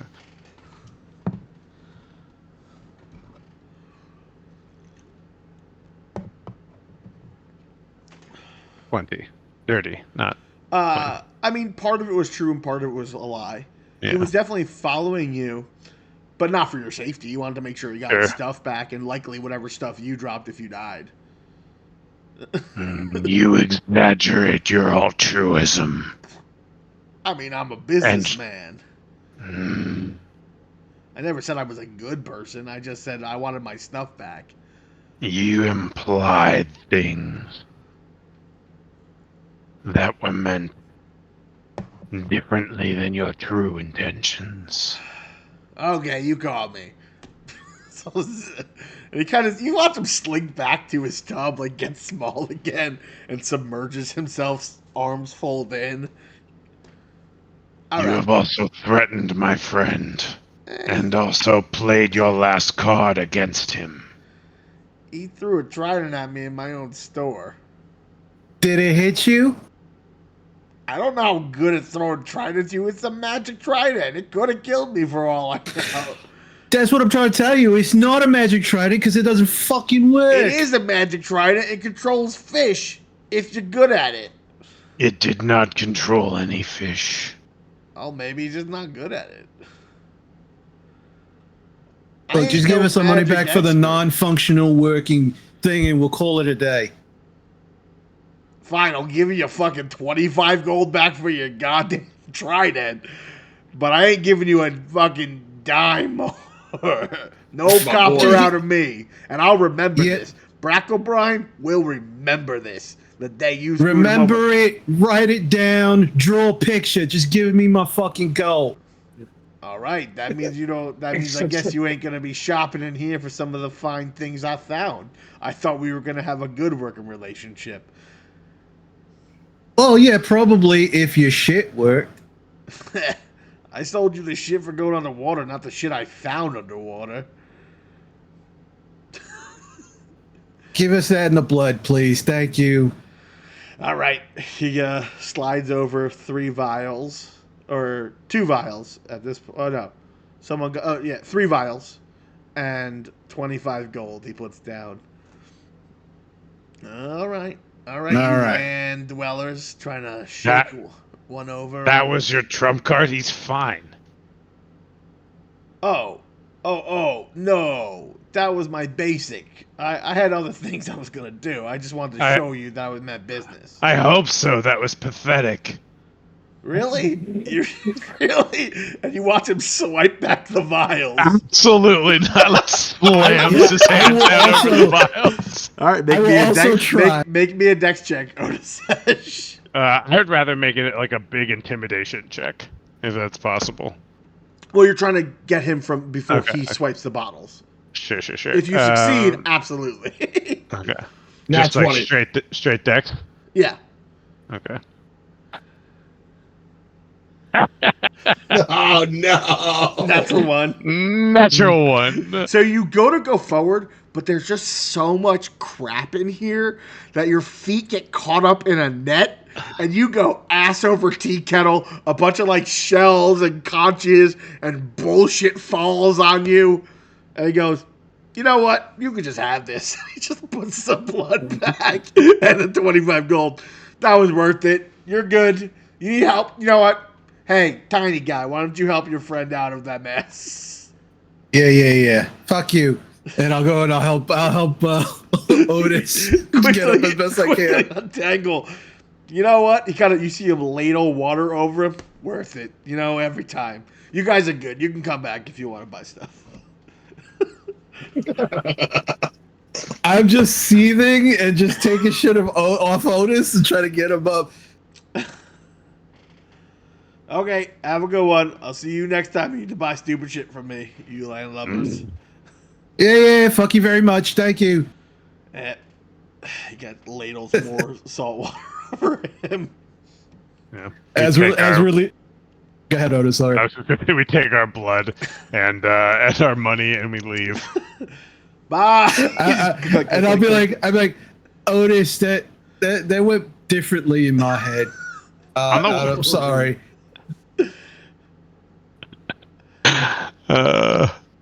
Normally, I'm better at this, so I like to think I am. The gauntlets have thrown off my balance. I will regain it shortly. Yeah, because you could if you wanted to, you probably like with those gauntlets, you probably could have like punched him through the wall or something. That would have been cool. Yeah, that would have been cool. Yeah, and we'll go make our way to find You guys take your Dizzy 25 gold and your 3 vials of well-earned blood, and you make your way. So, during this time, Kellen and Dizzy, you guys head over to the crime lab, where you know they're trying to work on a cure. You see, what the fuck is her name? Excuse me. Yeah. Da, da, da, da, da.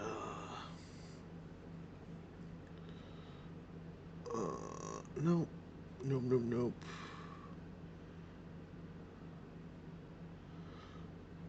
So you see that there's a bunch of people there. You see Marin Way, who I believe is your. I don't know.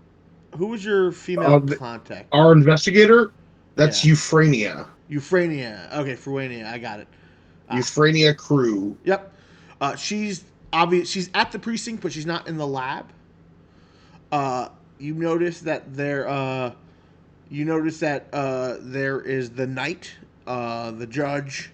The people you rescued are there as well. They're kind of laying on beds with like tubes and alchemical tinctures around them with bandages.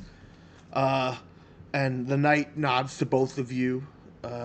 He goes, "Thank you very much. Your sword is over here," and you see your sword is leaning next to another sword, which has a symbol of I think a rooster on it. Thank you. Thank you, Sir Colin. I'm glad it you were able to lead these people to safety, and I will take the blade out, give it a once over. Yeah, it's in a new sheath, but besides that, it looks as it did. Does not look like it was truly used in anything. He goes, and you do see like he has a little bit of like sweat on him. He goes, "I've been trying all sorts of tinctures and tonics and minor magics, but so far it seems like nothing's working." And you watch as a little forest gnome heads over and kind of has that chart. And she goes, "Excuse me, I need you to touch this." And she hands out a silver coin. And he goes touch it and winces and puts it back. And she does a little marking on the list. "Well, I'm sorry that cure did not work, but we will keep working. So this is a middle-aged to older, like 75-year-old female forest gnome.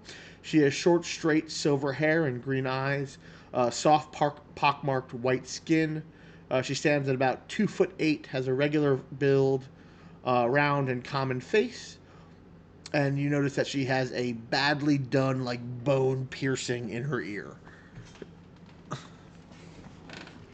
Well, lucky for all of you, and I like put an arm around Kellen.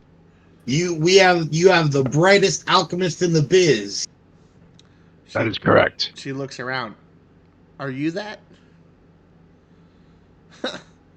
Well, that's good to hear you. I'm a Galminthi Banefix Yaldilsa Kihani, at your service. Gesundheit. I'm not even going to spell it for you. Thank you. Well, you know that gnomes have long, exaggerated names.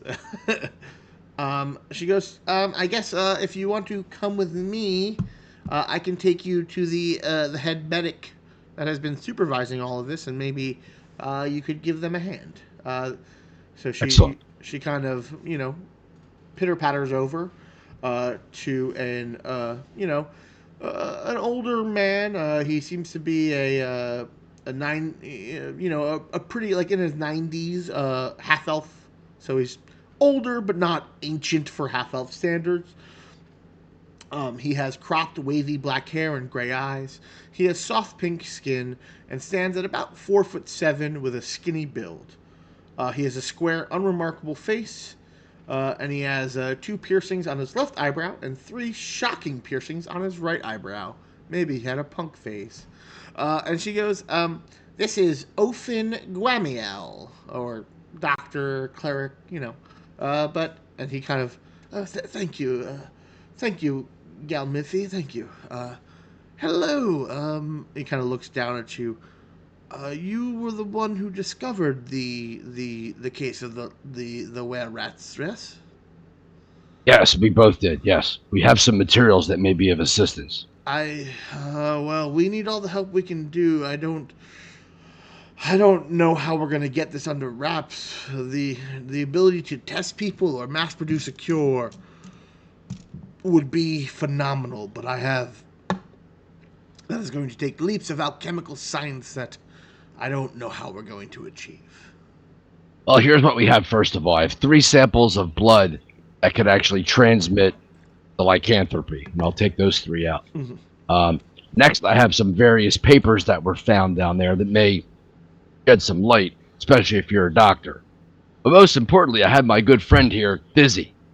He was one that was infected, and we found a cure, and we needed to help him, so I only had 1 sample of the antidote, and we used it for him, and he's now cured, so perhaps having him here would be very helpful. Well, that seems perfect. And, his eyes, like, for a moment, like, you definitely saw, like, bagged under the eyes, as these guys have been working all day and night. He goes, I mean, this might be the breakthrough we're looking for. All right, Serpent Wind. And you see this, like, this human who looks like he's in his 80s, but he looks fucking like a swole grandpa. He has short, wavy blonde hair and brown eyes, smooth, sunburned red skin. He stands about 5'5", with like a tight, lean build, diamond-faced shape, and his name is Serpent Wind. And you can definitely tell that he moves with a fluidity that is almost preternatural. Maybe some sort of monkish. And he goes, Serpent Wind, I think we might have a breakthrough. As people start kind of surrounding you, asking you questions, and they begin kind of talking your ear off, and then after like an hour or 2 of like taking tests and trying to suss things out, please make me an alchemy check. Okay. Can I use I'm going to use my guidance for that as well. Sure. And you can do it at an advantage because you have the serum.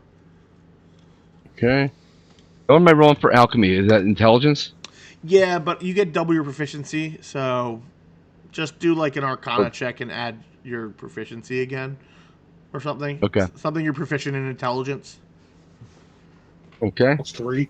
So I got a 19 Okay, plus intelligence is plus 5, so 24. and that's with your double proficiency. Yeah, so that's 19. That's a roll that already has my intelligence. I added again, so it's 24. I You can add roll your guidance. That's an proficiency extra again, D. not your intelligence again. Oh, my proficiency is So it's plus 3. plus Norm. 3. So Plus 3. 22. And did you roll your Yep. guidance? Not yet. Okay.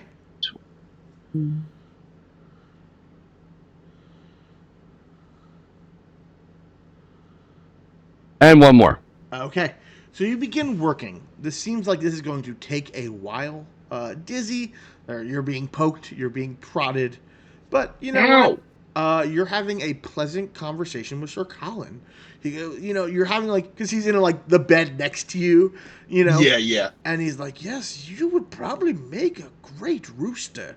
Honestly, if you're ever considering a knightly order, it is all walks of life, but it's those who show honor and uh, above all." And he begins kind of telling you about the Knights of the Golden Rooster.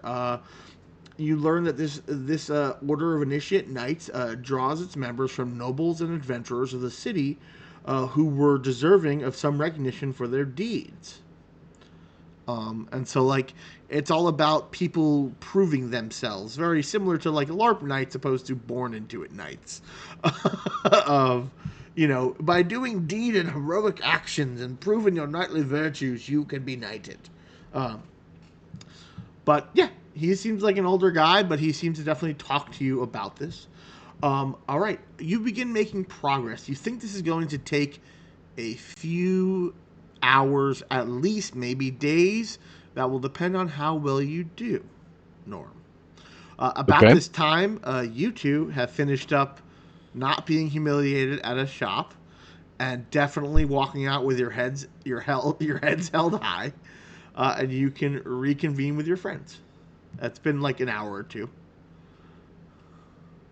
You know where they are. You know Hey, they're at the guys. crime lab. Yeah. We'll go in. We'll see Dizzy on the bed. Hey, Dizzy. You getting doctored there? Yeah, they need my blood. And I poke, show you the tube stuck in my arm. Oh, yeah, well, here's some more blood, and I'll give you your vial of blood back. 2 vials that are disease. Oh, 2 of them? Yeah, he drank your vial. I had 2 items. He drank your vial and gave you 3 vials back. Right, I thought it was 1 for Otis, 1 for It was 1 Kellen, for Otis, and then 2 for Dizzy. Kellen did not get anything from him. That's right. Okay, that's right. All right, so I'll give you, here's 2 more. Oh, and here's your 25 gold back. Oh, thanks. Did you tell him that Trident sucked? Yeah, we definitely told him that it sucked, and it didn't. Several times. Good. He should know his products are crap. Yeah, I think we got that point across. He didn't seem like he gave a shit, but yeah. I don't know if there's much that fishy fish breath gives a crap about, but whatever. The small gnome approaches you, Otisesh. He goes, excuse me, sir. I do not wish to infer, but she looks you up and down. You look like you have a priestly demeanor. What's that supposed to mean? Well, you have robes underneath your breastplate, and I can see a chain hanging around your neck like some sort of either amulet or holy symbol from my quick assessment. What of it? Well, we might be able to use someone of your expertise, as some of the clerics in this region aren't very accomplished, and we're looking for someone who maybe know some of the higher prayer circles. Would that be something in your repertoire? Oh, sorry, Maybe. I forgot to introduce myself. She goes, I am Galmifi Banefix Yaldissa Kihani, at your service. Oh boy.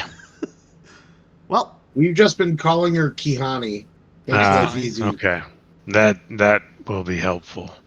Yes. What services of a cleric do you require? well, we understand that removing curses and restoring people in a greater fashion takes a lot of requirements, and we're maybe thinking that maybe some sort of modification on a ceremony using powdered silver might be something that could assist.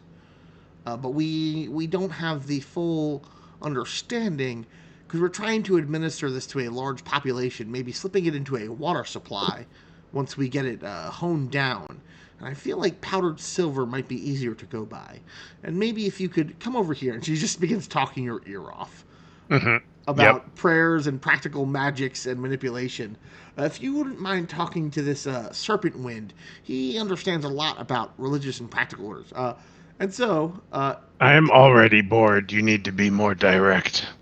yes, we need you to help maybe try to manipulate some minor and major prayers in their application. Okay. So, like a modification of a baptism ceremony to kind of cleanse people of old afflictions. And so, if you wouldn't mind, please make me a religion check. Yeah, I was about to. Actually, you know I'm what? rolling through my spell list right now. I will say, I'll give you an option because I know you may not be proficient in religion. You can either make I am proficient in Okay. religion. So you can either make a religion check or you can just make me a flat wisdom check, which will have different difficulties. Okay. I will make the religion check. Okay. Please make me a religion check. And Kellen, please make me another. Nat 20 Okay. or 25. Oh shit. Okay. Kellen, please make me another alchemy check. Okay. So over the next few hours, you are now shanghaied into this kind of like clerical 14. theory. And 17, 18, 21. okay.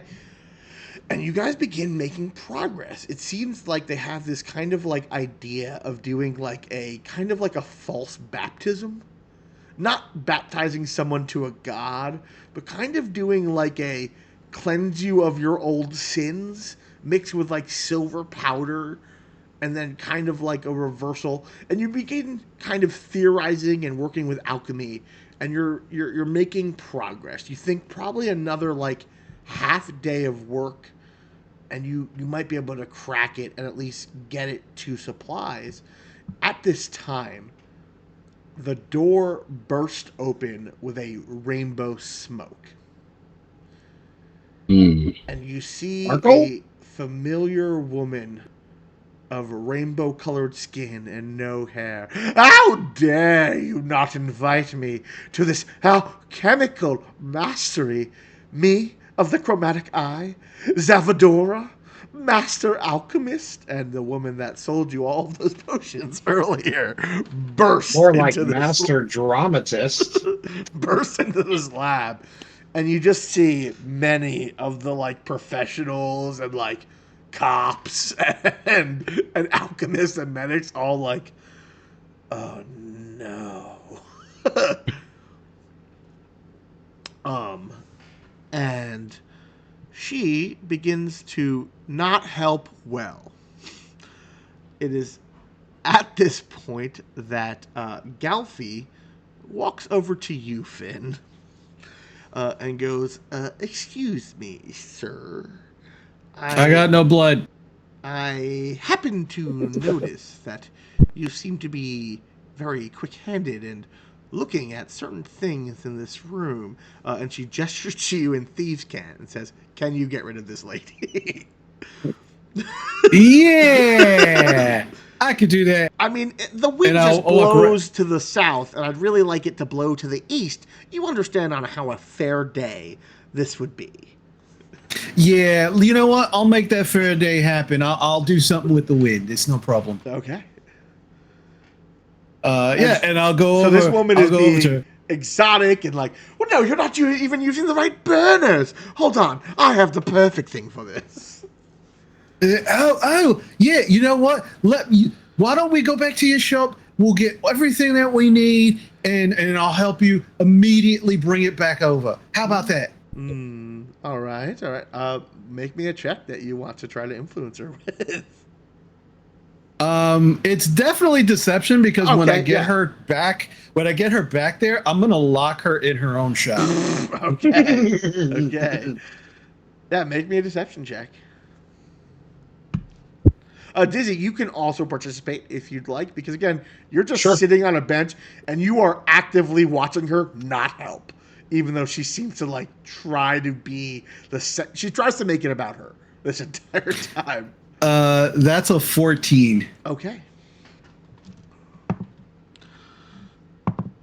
She goes, "No, darling," and I have a portable lab. I've brought it all here. And you see her reach into her pouch, and she taps it, and you watch a elaborate. She like knocks stuff over that were like papers and stuff that seemed important, and she sets up her own miniature laboratory. Can I try a sleight of hand where I look like I trip, but I'm actually trying to push the lab onto the floor to break it? Yeah, make me a sleight of hand check.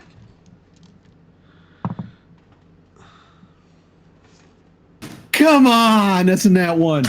Well, she also got a nat 1.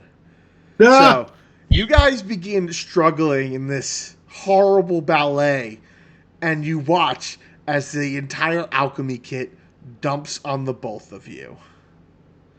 Oh, I'm so sorry. I need you to make me 8 Constitution saves.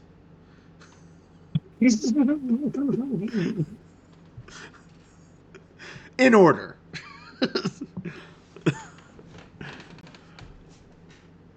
Actually, hold on. Let me roll a d8. I'll tell you how many to make me. 5. Make me 5 Constitution saves. First How one's an 8. close? Okay? How close is this to me? We could say it's within 10 feet of you. Yeah, add 4 to your saves, Finn. All right, so that'll be a 12 for the first Okay, one. you pass the first one.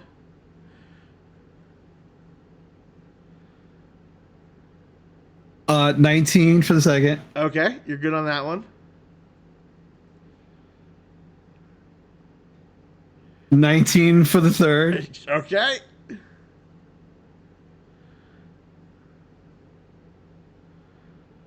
$24 for the fourth. All right. So far, so good. And last one. 15 for the last one. Okay. So at first, something splashes on you and you start to feel sick, but you quickly get it off so you're not under the poison condition. Then the next one splashes on you and you watch as half your chest begins to scale up and start turning to stone, but quickly you find a base antidote. You pour it on and scrape it off. Then another one comes and you watch your facial hair, it like splashes onto like one of your pant legs and you feel your hair begin to turn to feathers, but you kind of cover that off and quickly shave you get that patch away. Then the fourth one comes and as it splashes, it just smells like ammonia. So you kind of close your eyes and hold your breath and it doesn't. And then the last splash hits you and your skin turns blue. All of this also happens to her. And I gotta make some saves. He can also add 4 to her saves, Gene. That's kind of you. Okay. That's Disney in a nutshell. So similar to you, it splashes on her, but that third one that you avoided, you watch her turn to stone. And then also turn blue. Finn? What Yeah. the fuck just happened? She clearly doesn't know what she's doing. She broke her own shit. And I'm blue. She's blue, but she's also stone. Good thing we're at a I place. can see that. Good thing we're at a place with alchemists. But we should fix her outside. Yes. You just see this look of horror on Galfie's face, and she's like, "I did not." Like Galfie's like, Galfie, the wind blows blue. She goes, "Sure does, bud. Hey," and she goes, "Clifton, Edmund," and you see 2 bulky dudes come in. Can you get this statue to the front lawn? And they They watch them carry this lady statue out front. They come back in, carry her alchemy lab out front. And then they kind of clean things up as they're kind of orderlies, is what you noticed. And they put the papers back. You notice really that hope that's not permanent. there are acid pockmarks on the floor. Like, what just happened was wild. Well, that was exciting. Could I get another? Could I get another religion check and another alchemy check? But you're not at disadvantage because the problem was taken care of. Yeah. And while they're doing that, I'll tell Galfy, yeah, and not a rush, but I prefer not to be blue. We'll look into that later. Sure. Only sure. managed to get 12 that time. Okay. Sam, can you make a religion? I don't know if you... Yeah, sorry. Oh, okay, bud. I didn't realize you were talking to me. I got a 9. Okay. Progress definitely was delayed due to the outburst of nonsense. And this woman distracting everyone.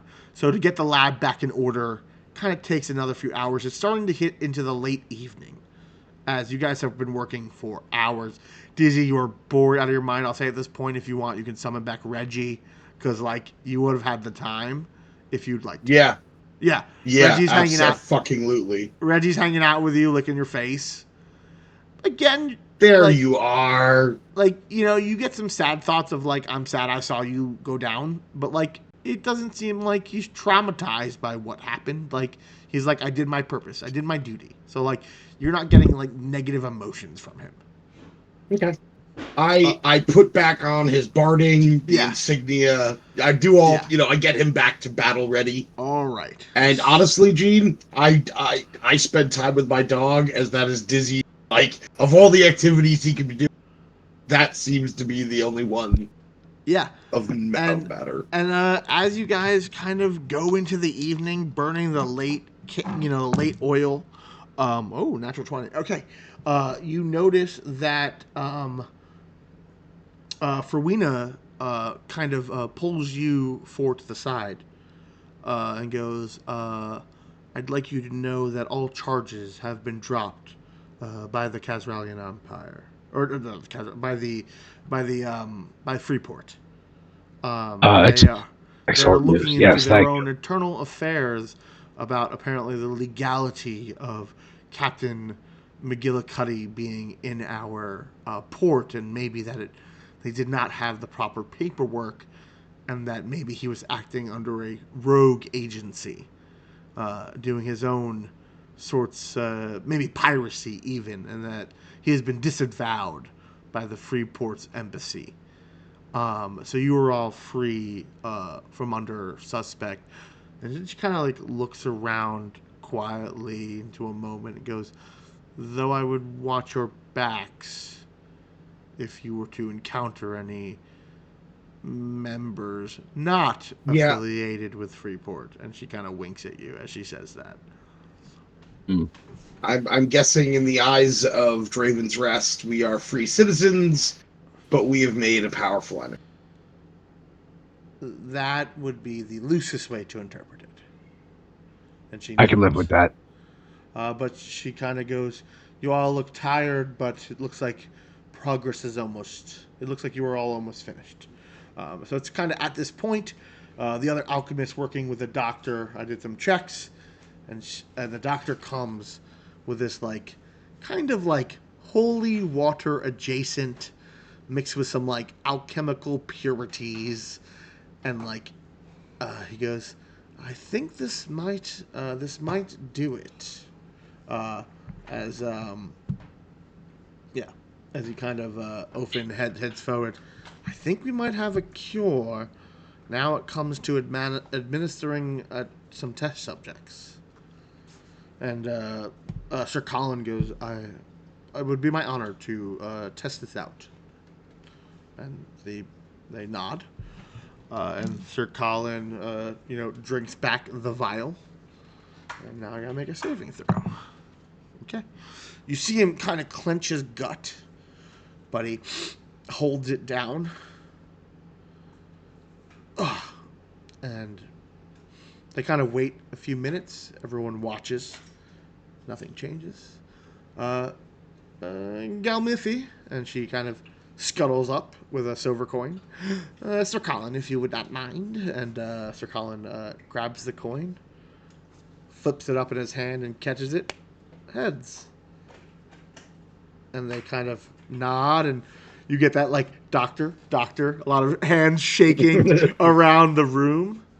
Well, I think we have a cure. I think it's going to take time to distill, and maybe some clerics with some modified prayers. But we might be able to bless some water supplies to at least administer it. Though we may want to keep on watch for those who seem to have ill effects. As Sir Colin goes, it made me want to retch it up immediately. The silver burned in my throat. And then you see that, like, the judge and the older man are there. And so they test it with those two as well. The dwarf and the judge. Yep. And due to Dizzy's aura, they seem to keep it down. And though the older man seems to have a harder time, though Hilda is like, just chugs it down and then washes it down with like a shot of whiskey. And she's like, But the older man's like, ooh, my tummy. And he goes, I have to use the bucket now. And immediately runs to a washroom or a bedpan. And no one looks at him with shame or embarrassment, but he keeps it down at least in his stomach. And after a few tests, they seem to be cured. It seems like with your help and some of your theory crafting from Otasesh, they seem to have figured out, what the right results would be to do some like magical ceremonies on some of the water towers while adding the ingredients needed to cure. So they thank you for your assistance, and they go, I believe that we can get the churches around the town to take care of the blessings. We appreciate your theorycast. You seem to have a very unique perspective on how religious workings occur. It is fresh. It is different. Definitely very interesting. All right. And, it's probably like midnight. You guys have been running all day, and you guys got this break so late. But it seems like a cure has been found, and if it could be administered over the next 2 days, you should be able to make sure that Draven Rest is safe once again. And I think that is where we will end our session. Nice. Nice. This is a good one. Good point. Yeah. Yep. Yeah. I'm dying. Full death. All right. Yeah, no, thank you guys so much. I know I pushed it a little bit, but I wanted to get that part done. I will say this for you all, and also players, that you guys you can be finished with Draven Rest, or you guys can continue to explore and find more things in it. But when you are ready to, do not think that you are on a time restraint that you have to leave, but you seem to have an evil and a darkness has lifted from this place, and that you think that you have successfully removed the were-rat plague. And with that, we'll do it, I think, next time. You guys are all going to level up as you have finished Draven's Rest. Chapter 2 will be complete once you leave Draven's Rest. Is it safe to Nice. assume we'll long rest in between? Yes. Since it's like midnight anyway. Yeah, I figured Thank God. maybe we'll come back next session and with you guys leveling up into the next morning or next few days, because again, you're gonna have the downtime if you want to explore places, meet with people in the town. Like, it's gonna be kind of choose your thing until you guys decide to head back to the Bastion of the Strong. Okay, sounds good. That was good. Yep. All right, everyone, thank you for watching and have a good night. Night, everybody. Night. Night.